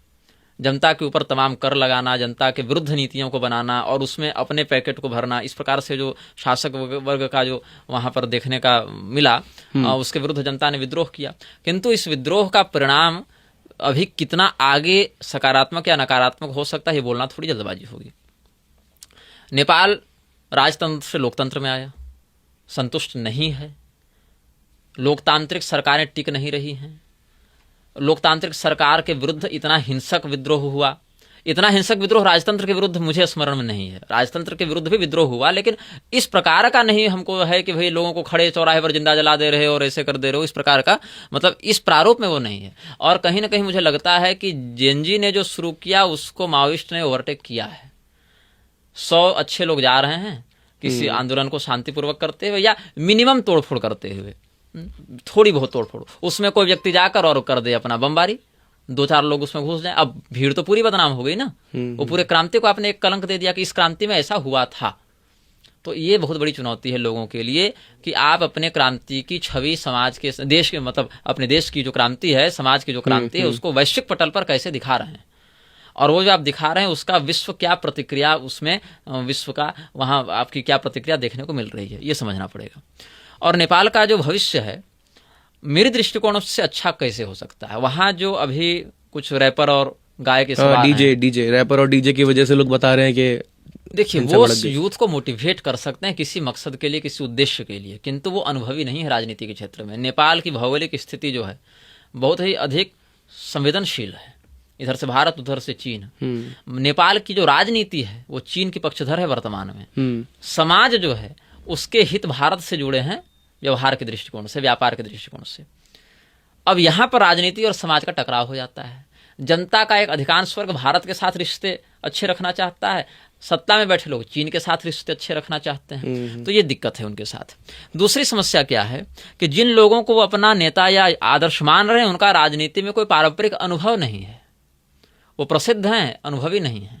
और राजनीति में अनुभव काम करता है, प्रसिद्धि नहीं। जो प्रसिद्ध लोग निर्णय ले रहे हैं उनके पीछे अनुभवी लोगों की कलम और उनका दिमाग लगा रहता है, जो कभी आपको मंच पर दिखेंगे नहीं, जो कभी मीडिया में दिखेंगे नहीं, लेकिन सारा का सारा वो स्टीयरिंग कमेटी वहीं इसको चला रहे हैं। किंग मेकर्स कह सकते हैं या स्ट्रेटेजी मेकर्स। हाँ, तो वर्तमान में नेपाल का स्वस्थ भविष्य मेरे दृष्टिकोण में जो हो सकता है वो यह है कि संवैधानिक राजतंत्र को लागू किया जाए। पुराने राजा को न रखें आप, अगर आपको असुविधा है उनसे। विष्णु स्मृति में एक आदेश है, न राजकुल मुंछिंद्यात, राजा के वंश का सर्वथा उन्मूलन न करें। आप राम जी के चरित्र में देखिए, विभीषण जी को ही वहां का राजा बनाया। चाहते तो भाई 4 भाई हैं भैया, एक को किष्किंधा दे दीजिए, एक को लंका दे दीजिए, कौन रोकने जा रहा है? लेकिन नहीं, सुग्रीव को किष्किंधा सौंपी, विभीषण जी को लंका सौंपी वहीं से। और उसमें भी सुग्रीव के पुत्र दधिमुख को नहीं, दधिबल को नहीं, अंगद जी को, बाली के पुत्र को राजा बनाया, ज्येष्ठ का ही पुत्र बना। तो क्यों? न राजकुल मुंछिंद्यात। शिशुपाल को मारा भगवान ने, उसके पुत्र को वहाँ धृष्टकेतु को राजा बनाया, नरकासुर को मारा, उसके पुत्र भगदत्त को बनाया, जरासंध को मारा, उसके पुत्र सहदेव को वहाँ का राजा बनाया, राजवंश बचाया। तो इस मर्यादा का कृष्ण भगवान के राम जी के चरित्र में हिरण्यकशिपु को मारा, राजा कौन बना? प्रहलाद जी ही तो बने। वंश तो वही रहेगा, बीज रहेगा तो वृक्ष भी रहेगा, बीज बचाइए। तो अगर पुराने राजा से कोई आपत्ति है कि भाई आप अगर अच्छे राजा होते तो सत्ता में अभी भी बने रहते, तो आप जो है सो अपनी सत्ता खो चुके हैं, मतलब कहीं ना कहीं आपके किसी निर्णय से जनता में संतोष था।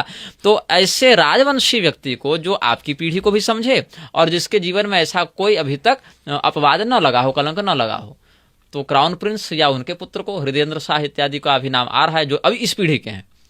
मतलब जो जेनजी आपने टर्म लगाया, उस पीढ़ी को वो रिप्रेजेंट भी कर सकते हैं, प्रतिनिधित्व भी कर सकते हैं, उसकी भावना को बिना जनरेशनल गैप के समझ सकते हैं। राजवंश के भी हैं और अभी तक जीवन में कोई ऐसा प्रसिद्ध अपवाद मेरी जानकारी में नहीं है कि जो उनको एक योग्य शासक बनने से रोक सके। तो उनके राज्याभिषेक के साथ और उनके पिता पितामहादि का राजकीय अनुभव उनका साथ देगा, उनका मार्गदर्शन करेगा।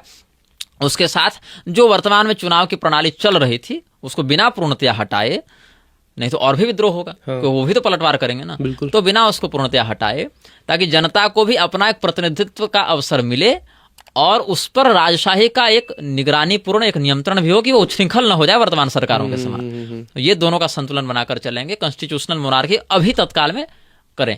पूर्णतया राजतंत्र आप नहीं कर सकते क्योंकि अब आप उस व्यवस्था में हैं नहीं, तो आपको अपने लोग अभी तैयार करने पड़ेंगे।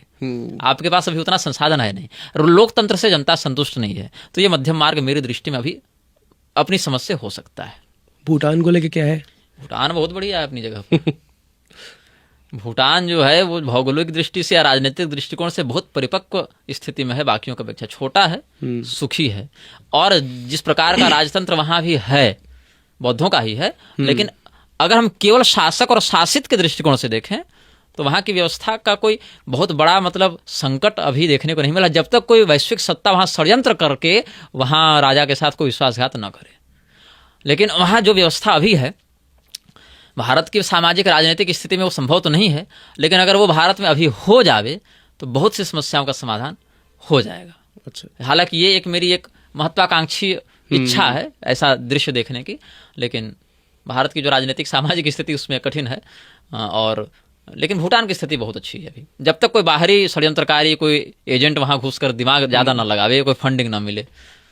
और मुझे आशंका है कि ऐसी बात हो सकती है, क्योंकि सामरिक दृष्टिकोण से उस जगह का महत्व तो है, वहां बैठ जाइए, सब जगह नजर रखते रहिए। गुरुजी, आपने अभी बात की जेनजी के बारे में, अलग अलग देशों के बारे में, और जैसा मुझे पता है कि आपने जर्मनी से भी पढ़ाई की है, लंदन से भी आप अपनी पढ़ाई कुछ कर रहे हैं, तो आप पढ़ तो बाहर के देशों में भी रहे, क्या कभी कथा करने भी जाएंगे कभी बाहर के देश? देखिए, बाहर के देशों में मैं जाकर नहीं पढ़ रहा हूँ।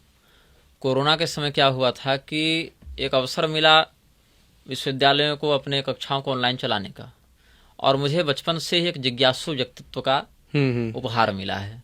मेरे माता पिता भी जिज्ञासु व्यक्तित्व के रहे, हम भी रहे, तो मुझे जानने की इच्छा होती क्या है, कैसे है, क्यों है। तो मैंने जर्मनी से पढ़ाई की थी, डिप्लोमा हमने किया था, और international law, international politics, global governance और बिजनेस मैनेजमेंट में हमने मिनी MBA किया था वहाँ से। और अभी लंदन से मैं पढ़ाई कर रहा हूँ मीडिया लॉ की। क्यों करना पड़ा मुझे? क्योंकि मेरे बहुत से वीडियो को लेकर केस, मुकदमे, नोटिस इत्यादि आ रहे थे।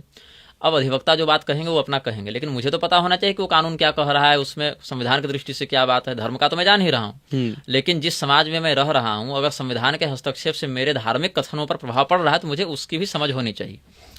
तो मैं मीडिया लॉ की पढ़ाई कर रहा हूँ, और उसमें लगभग कानून से इन विषयों में जो विषय प्रभावित होते हैं उनको समझने के लिए मैंने ये किया है। तो जाकर नहीं पढ़ रहा हूँ, परास्नातक स्तर का ही अध्ययन है, लेकिन जाकर नहीं पढ़ रहा हूँ, वो सब ऑनलाइन पत्राचार इत्यादि माध्यम से सब होगा। रही बात विदेश जाकर कथा करने की, तो न मैं स्वयं विदेश जाकर कथा करूँगा, न करने वालों को महत्व और सम्मान दूंगा, क्योंकि यह शास्त्र के विरुद्ध है। न जन्मयान नान्तमयात, ये वेद वचन का स्पष्ट निषेध है। और जो लोग अभी विदेश गमन से बचे हुए हैं, कुछ लोग जैसे कि स्वामी विद्याभास्कर जी हैं, स्वामी राघवाचार्य जी हैं, स्वामी ब्रह्मानंद सरस्वती जी हैं, अभी एक नवोदित अगर रामानुजी वक्ताओं में हम देखें तो पुंडरीकाक्षाचार्य वेदांती जी हैं, ये सब कुछ अभी हैं जो कि विदेश गमन आदि से बचे हुए हैं और सिद्धांत निष्ठा के साथ वक्तव्य का प्रयास करते हैं और अधिकाधिक शास्त्र निष्ठा से जीवन व्यतीत करने का भी प्रयास करते हैं अपने जीवन में। और जहाँ कोई त्रुटि होती है फिर वहाँ तो हम सब बदनामी झेलने के लिए तैयार हैं कि विरोध करता है। तो वो तो कॉमन हो गया आपके लिए। हाँ, वो तो एक मतलब वो ब्रांड बन गया हमारा, लोगों के द्वारा बना दिया गया कि ये तो सबको गाली देता है, सबकी निंदा करता है। खैर, ये तो लोगों की समझ है। तो जो लोग विदेश गमन से बचे हैं उनके प्रति मेरे मन में एक विशेष सम्मान है, एक विशेष श्रद्धा इस बिंदु में, और जब तक वो ऐसा नहीं करते तब तक बना रहेगा सम्मान। तो विदेश गमन से तात्पर्य ये नहीं है कि हम मतलब अब जैसे नेपाल विदेश हो गया, भूटान, ऐसा नहीं। ये मैं थोड़ा स्पष्ट कर दूं, लोग पूछते हैं कि नेपाल जाना विदेश गमन में आएगा कि नहीं। अभी नेपाल की हमने चर्चा की तो बता देता हूँ। भारत की जो शास्त्रीय सीमा है, जो अलग अलग ग्रंथों, विष्णु पुराण में वर्णित है, शक्ति संगम तंत्र में वर्णित है, ब्रह्मांड पुराण में वर्णित है, ये सब जो शास्त्रीय परिसीमन है भारतवर्ष का, उसमें जहां जहां चातुर्वर्ण व्यवस्था विद्यमान है वहां जा सकते हैं। पाकिस्तान या बांग्लादेश के भी ऐसे क्षेत्र जहां पूर्ण म्लेच्छ बाहुल्य न हो, जहां सनातन धर्म की कुछ परंपरा अभी स्थित हो, बची हो, वहां जाना विदेश गमन में नहीं आएगा। और जहां बिल्कुल अच्छी स्थिति है, वहां नेपाल इत्यादि में तो कोई दिक्कत नहीं है, जहां वर्णाश्रम बहुत मतलब म्लेच्छत्व के प्रभाव से अछूता है अभी, मतलब उसमें ज्यादा विकृति नहीं आई है, ये मेरे कहने का तात्पर्य है। और समुद्र लंघन पूर्वक विदेश गमन सर्वथा निषिद्ध है। और भारतवर्ष की सीमा में ऐसा प्रांत जो पूर्णतया म्लेच्छ युक्त हो गया, म्लेच्छग्रस्त हो गया, वहां निषेध है। या भारत की राजनीतिक वर्तमान सीमा के बाहर भी कोई ऐसा प्रांत जो शास्त्रीय सीमा में आता हो और वर्णाश्रम वहां विद्यमान हो, सनातन धर्म की कुछ स्थिति हो, तो वहां जाना विहित है, संभव है। तो नेपाल, भूटान, बांग्लादेश, पाकिस्तान, ये सब कुछ ऐसे प्रांत हैं जहां जितने अंश में वर्णाश्रम अगर विद्यमान होगा, भूटान में तो कम उम्मीद है, लेकिन इतने में वहां जाना विदेश गमन की श्रेणी में नहीं आएगा। बांग्लादेश और पाकिस्तान से मेरे दिमाग में गुरुजी आया कि कई सारे लोग अपना धर्म परिवर्तन करवाते हैं। कई सारे लोग ऐसे हैं जिनका हो चुका है, वो अब परेशान है वहां जाके, तो वो वापस से आना चाहते हैं। तो इसमें क्या पाप लगता है धर्म परिवर्तन करने से? और अगर हो गया है, गलती आपसे हो गई है, आप वापस आना चाह रहे हैं, तो उसका क्या है? देखिए, इसमें देवल स्मृति एक बहुत ही महत्वपूर्ण ग्रंथ है हमारे धर्म में। पहली बात कि स्वधर्म का परित्याग नहीं करना चाहिए। परधर्मो भयावह, स्वधर्मे निधनम श्रेयः परधर्मो भयावह। अपने धर्म में मृत्यु भी श्रेष्ठ है दूसरे के धर्म के स्वीकार्यता की अपेक्षा। तो ये स्वधर्म का तात्पर्य केवल हिंदू धर्म, सनातन धर्म नहीं, स्वधर्म में भी, हिंदू में भी जो ब्राह्मण का कर्तव्य, क्षत्रिय का कर्तव्य, उसमें ही निष्ठा रखते हुए उसमें भी वर्णेतर का ग्रहण नहीं करना है कर्तव्य, ये चिंतन है। अब धर्म परिवर्तन जो बात है, जो ईसाई बन जा रहे हैं, मुसलमान बन जा रहे हैं, उसके दो कारण संभावित मेरी जानकारी में है। पहला, लोभ, घृणा। हमारे धर्म के प्रति या तो किसी बात को लेकर घृणा या किसी बात का लोभ जो यहाँ उनको न मिल रहा हो वहां मिलने की संभावना हो, कोई भौतिक सांसारिक कोई धन या कोई वैसा पद या नौकरी या प्रतिष्ठा या जो भी है। और ये तो पहला कारण हो गया, मतलब स्वार्थ। दूसरा कारण है अज्ञानता या मोह, उनको पता ही नहीं है। तो पहले वाले का जो है तो समाधान नहीं है, उनको तो हम बहिष्कृत ही मानते हैं। उन्होंने रागतः वो किया है। जो अनजाने में धर्म परिवर्तन कर चुके, उनको उतना पता नहीं था, समझ नहीं थी, या इसमें एक बड़ा महत्वपूर्ण है, मजबूर करके, विवश करके कि मार डालूंगा, तुम्हारी बेटी को उठा के ले जाऊंगा, या जान की धमकी देकर, तलवार के दम पर जो कर रहे हैं ऐसा, वहां पर व्यक्ति की आने की संभावना है, गुंजाइश है, और अच्छी तरीके से। तो अगर ब्राह्मण ने इस प्रकार से विवश होकर परिवर्तन किया है तो उसके लिए सबसे अधिक कठोर प्रायश्चित है। क्षत्रिय के लिए कुछ कम, वैश्य के लिए कुछ कम, और शूद्र एवं स्त्रियों के लिए और भी कम प्रायश्चित है। लेकिन प्रायश्चित पूर्वक ही उनका जहां से वो परिवर्तित हुए थे वहां वापस वो आ सकते हैं, अगर उनके परिवर्तन को 20 साल से कम समय हुआ हो तब। ये नहीं कि बाप दादा परिवर्तन किया और बेटा कर रहा है, ऐसा नहीं।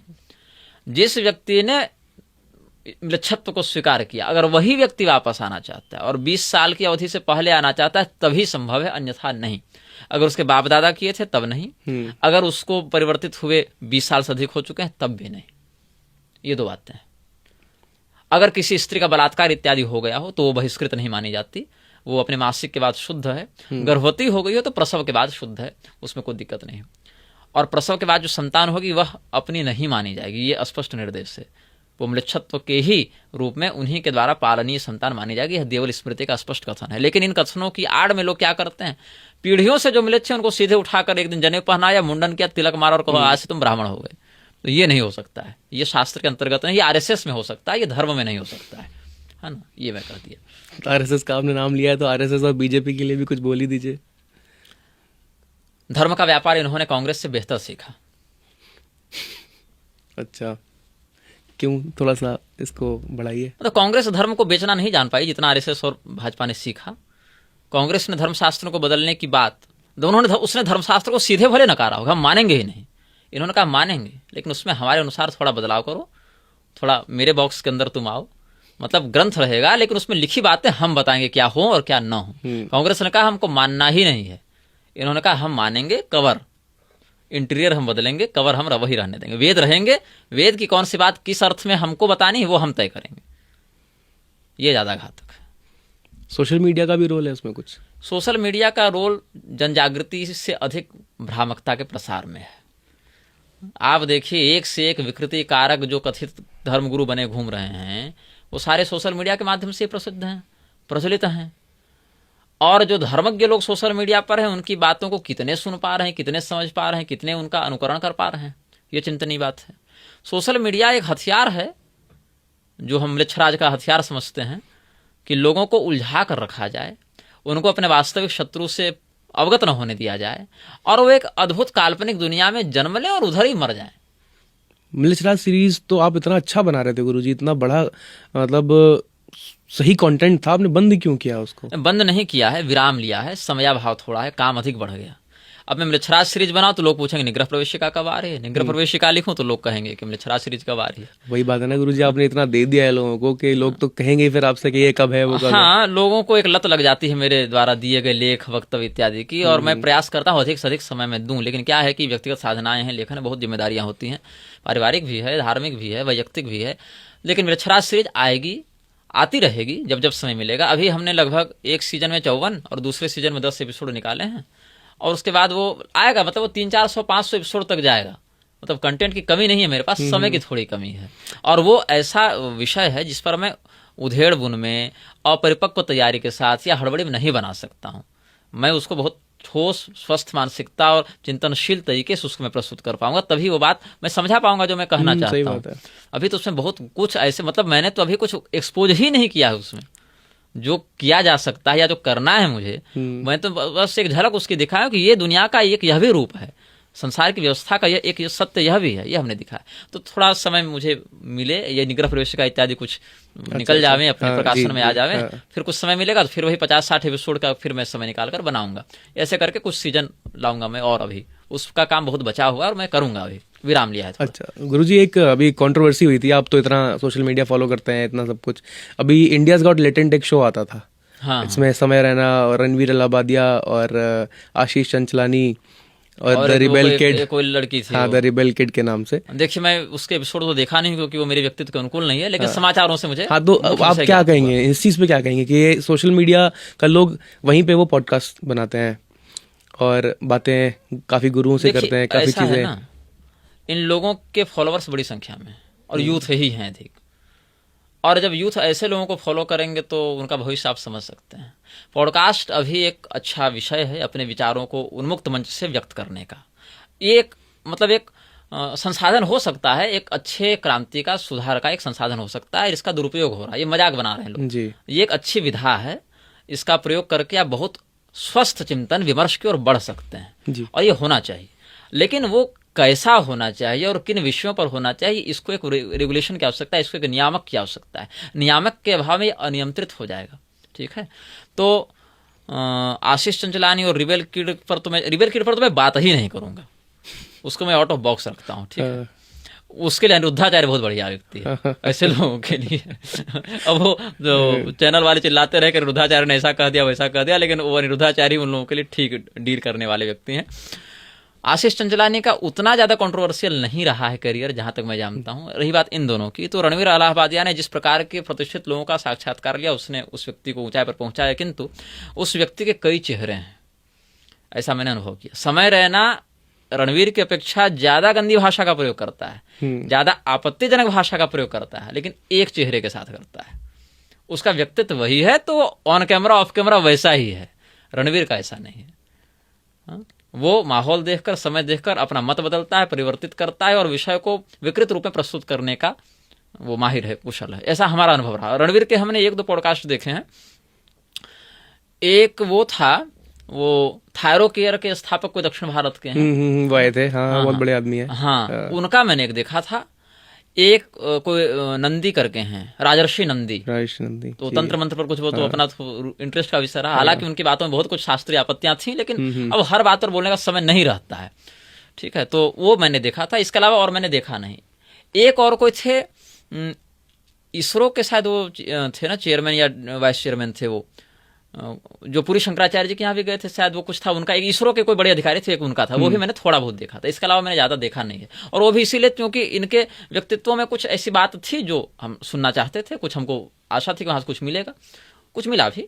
मतलब जो लोग वैसे अनुभवों से युक्त हैं, सुनना चाहिए, पढ़ना चाहिए, दिमाग खुला रखिएगा, पढ़िएगा, सुनिएगा, तो बहुत कुछ आपके व्यक्तित्व में भी विकास होता है ना। सर्वज्ञ कोई नहीं है, बिल्कुल। लेकिन जिस प्रकार का व्यक्तित्व रणवीर का है, उसके कई लेयर्स हैं व्यक्तित्व के, और वो जितने खुलेंगे लोगों का मोह भंग उतना होता है। अभी तो बहुत पीआर पर काम किया गया है। हरे गुरु जी, इसे उन लोग के संभालने पास बहुत फंडिंग है, बहुत पैसा है। गुरु जी, बहुत लंबा हो गया अपना। मैं इसको विराम देने से पहले एक छोटा सा रैपिड फायर की तरह एक करना चाहूँगा, जिसको हम 1 लाइनर्स कह सकते हैं या 2 लाइनर्स कह सकते हैं, कि आप 1 लाइन में या 2 लाइन में इन लोगों के लिए कुछ कहना चाहें। अगर आप ना कहना चाहें तो आप छोड़ भी सकते हैं। नहीं, कहना तो मैं जरूर चाहूंगा। आप बोलिए तो, नाम तो बोलिए। ठीक है गुरु जी, तो सबसे पहले मैं शुरू कर रहा हूँ प्रदीप मिश्रा। अशास्त्रीय, टोटकाबाज, धर्म के ध से भी अवगत नहीं, और लोगों को शिव जी के नाम पर मूर्ख बनाने में कुशल। आचार्य प्रशांत जी। गंजेड़ी, ड्रग एडिक्ट, वेदांत के नाम पर लोगों को मूर्ख बनाने में यह भी कुशल। विदेशी फंडिंग बहुत अच्छी, और लोगों को वेदांत का वह भी नहीं पता, और जिस प्रकार के इनके कथन होते हैं वो मौलिक वेदांत से रहित हैं। उनको मेरी शब्दावली पर आपत्ति हो सकती है बहुत लोगों को, लेकिन मेरे मन में यही सब शब्द आते हैं, तो मैं क्या कहूँ, क्योंकि मैंने वो सारी वीडियो देखे कि विदेश में आप जो है सो बोंगी बोंगी कर रहे हैं, तो मैं क्या कहूँ आपको, वेदांती तो कहूँगा नहीं।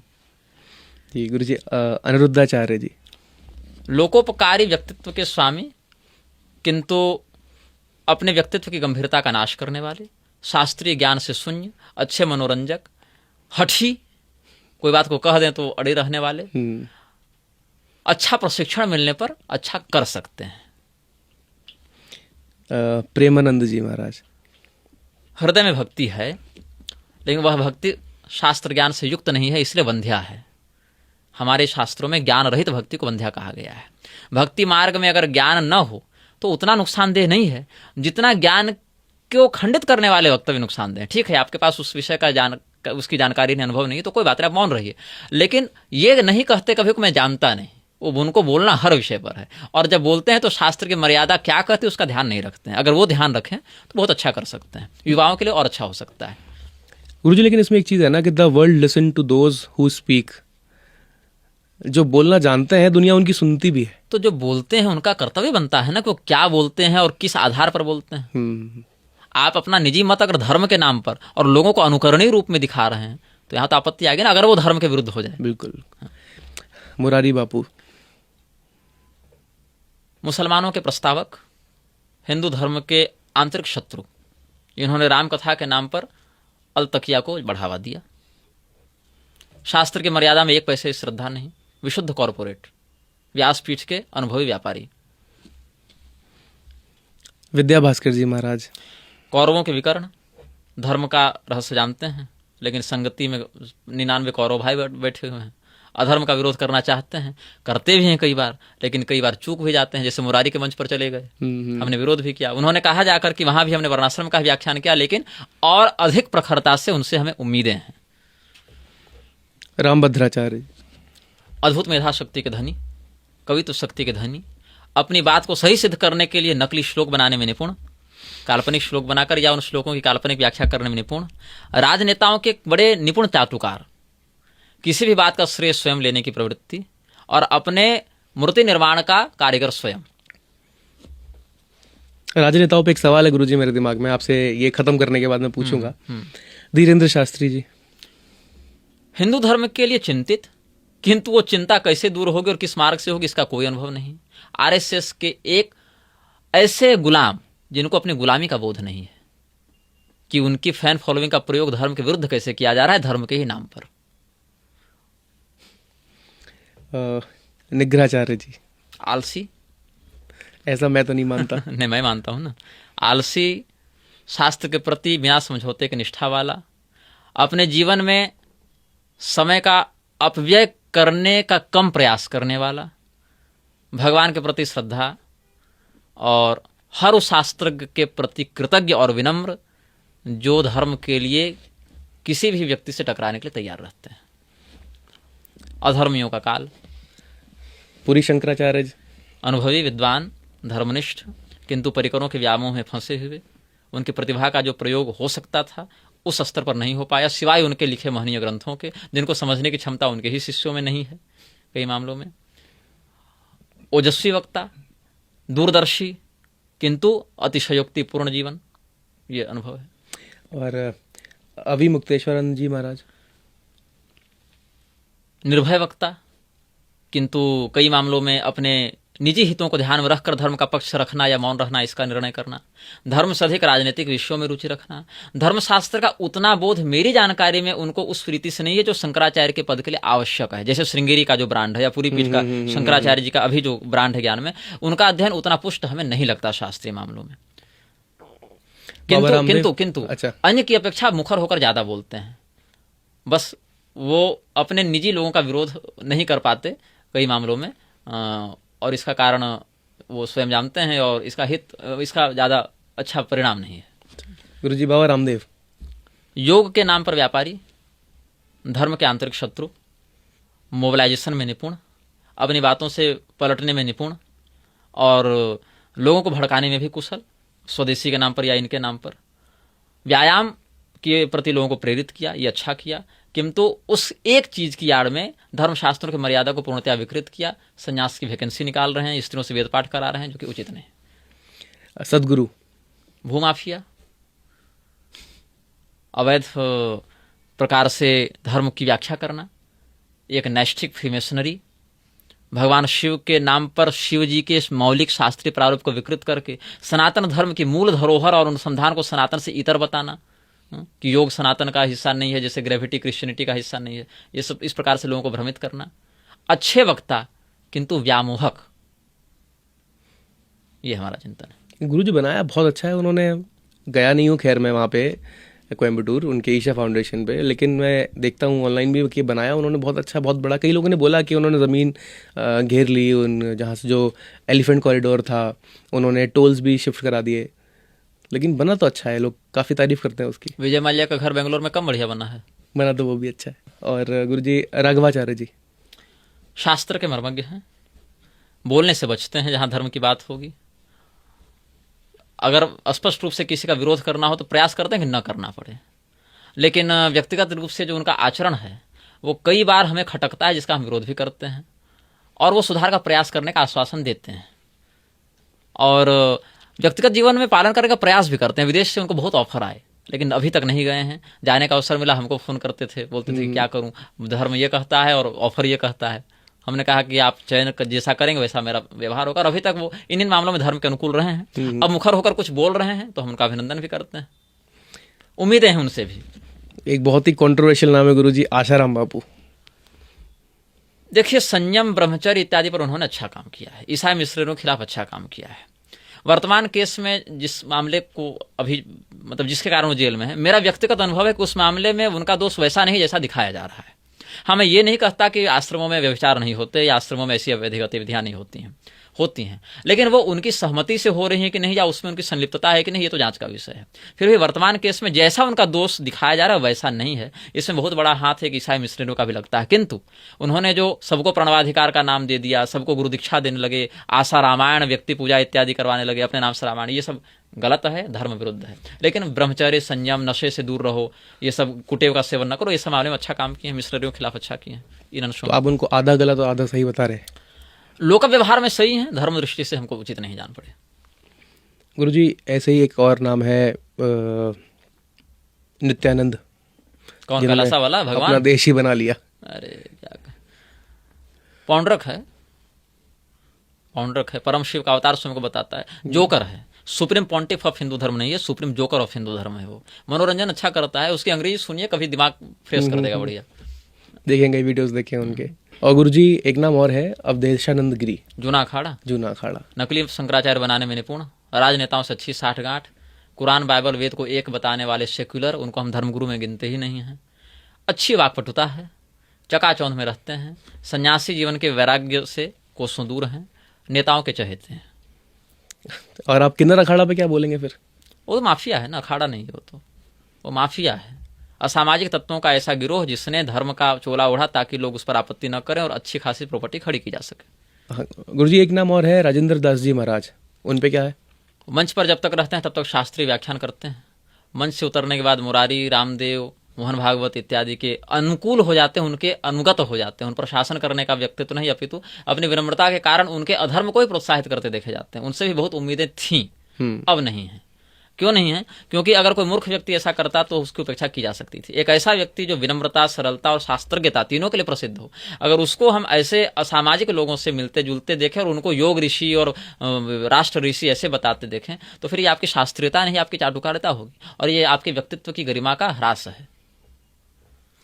गुरुजी आप किसी मंत्री, किसी नेता को अपने मंच पे आने नहीं देते, आपने बैन कर रखा है सबको, तो इसका क्या कारण है? बाकी मैं तो ये देखता हूँ जितने साधु हैं और जो कथा कर रहे हैं मंच पे, वो चाहते हैं कि ऐसे लोग हमारे पास जितने करीब हैं उतना और अच्छा। नेता मंत्री भगवान बचाए इन लोगों से। अगर वो विपक्ष में है तो एक बार मैं मिलना चाहूंगा भी। सत्ताधीशों से मुझे एलर्जी है। तो वो तो आपको फायदे में आ सकते हैं गुरुजी, किस मामले में? प्रमोट कर सकते हैं आपको जगह जगह, और उसके बाद क्या करेंगे? बस यही कर हम सकते तो वर्णाश्रम का समर्थन करेंगे ना, हम तो शास्त्रीयता का समर्थन करेंगे। क्या वो शास्त्रीयता और वर्णाश्रम का वो पोषण कर रहे हैं या शोषण कर रहे हैं? तो जो व्यक्ति हमारे सनातन धर्म के मौलिक हितों के विरुद्ध जाता दिखेगा, वो मेरे व्यासपीठ पर क्या कर रहा है वो मुझे नहीं चाहिए। मेरे व्यासपीठ पर कोई अग्निहोत्री ब्राह्मण आवे, कोई प्रजापालक क्षत्रिय आवे, कोई स्वधर्मनिष्ठ वैश्य शूद्रादि आवे, तो उस हिसाब से हम उससे व्यवहार कर सकते हैं।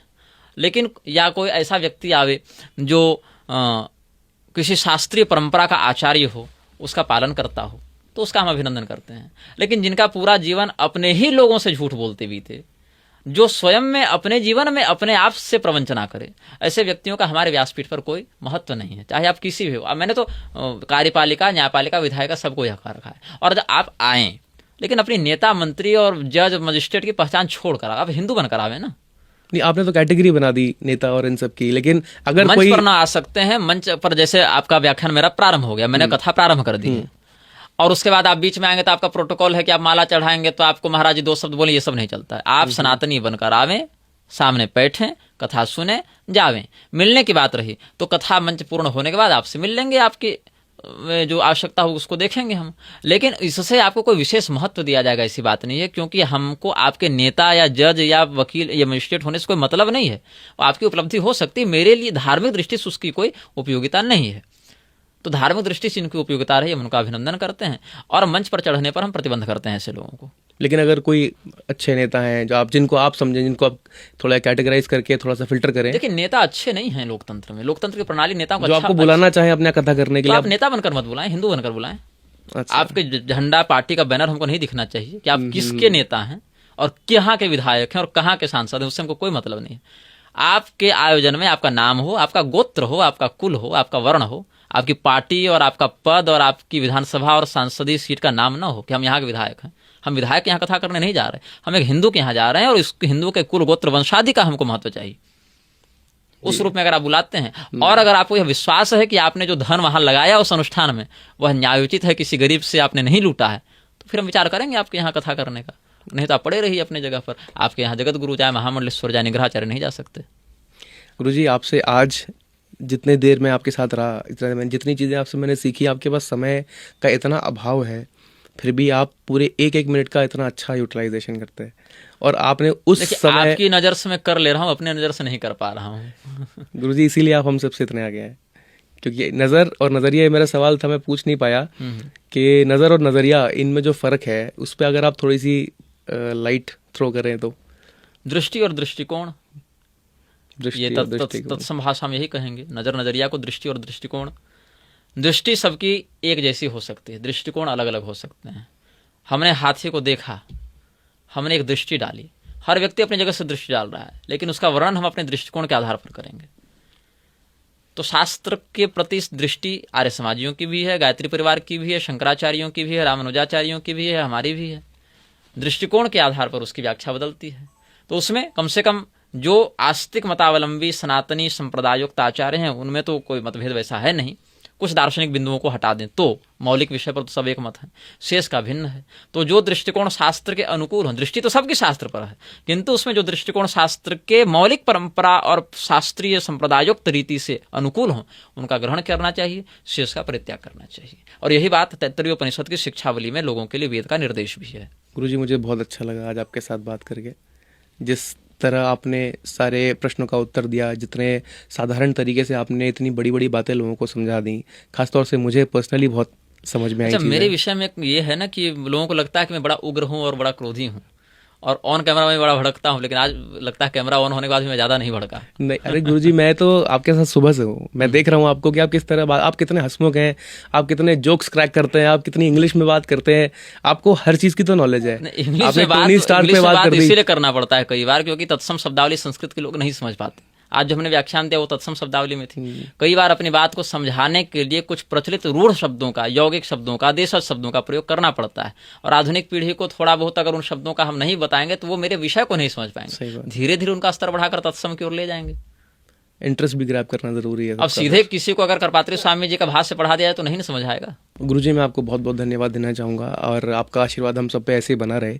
और मैं चाहूँगा आपसे एक बार और विनती करूँगा कि जब भी आप अगली बार लखनऊ आए या यहाँ पधारें तो मैं दोबारा आपके साथ कुछ और रिकॉर्ड करना चाहूँगा, क्योंकि बातें इतनी हैं, समय बहुत कम है। क्योंकि मैं चाहता हूँ लोग इतना देखें, ये 4-5 महीने तक देखें, फिर हम 4 महीने बाद एक नया पॉडकास्ट और लेके आए आपके साथ। समय अनुसार बिल्कुल समय देंगे जी। आप विधिवत कोई शास्त्रीय जिज्ञासा हो भी रख सकते हैं। अपने सोशल मीडिया के दर्शकों से भी आप कह सकते हैं कि भाई कोई जिज्ञासा हो तो कमेंट में बता दें। बिल्कुल बिल्कुल नोट डाउन कर लेंगे, अपने अनुसार तैयार कर लेंगे इन विषयों पर शास्त्र का क्या मत हमको जानना है, तो उस विषय में हम एक शास्त्रीय उपदेश का भी आपको अवसर दे देंगे। सभी के जो भी सवाल हों आप नीचे कमेंट्स में दे सकते हैं, मैं गुरुजी तक वो बात पहुंचाऊंगा और जो उसका जवाब होगा वो मैं उसमें ही दे दूंगा, नहीं तो आपको पर्सनली भी भेज दूंगा। अगले पॉडकास्ट में भी दे सकते हैं ताकि सबको सार्वजनिक उत्तर मिल जाए, ऐसा भी कर सकते हैं। बिल्कुल बिल्कुल गुरुजी बहुत बहुत धन्यवाद आपको। आपको। अगर आपको हमारा ये कंटेंट अच्छा लगता है, अगर आप इस कंटेंट से थोड़ा सा भी इंस्पायर होते हैं, थोड़ा सा भी एजुकेट होते हैं, तो प्लीज़ हमारे इस चैनल को सब्सक्राइब करिए। कमेंट सेक्शन में हमें बताइए कि आपके क्या थॉट्स हैं, आप क्या चाहते हैं हम किन किन नए लोगों को यहाँ लेके आएँ, किन से हम बात करें, क्या आपको एजुकेट अच्छे से कर सकता है। अगर आप इसको सब्सक्राइब करेंगे और हमें आगे थोड़ा सा प्रोत्साहन देंगे तो आगे बढ़ने की हमारी उम्मीद ऐसी ही जगी रहेगी। Thank you so much.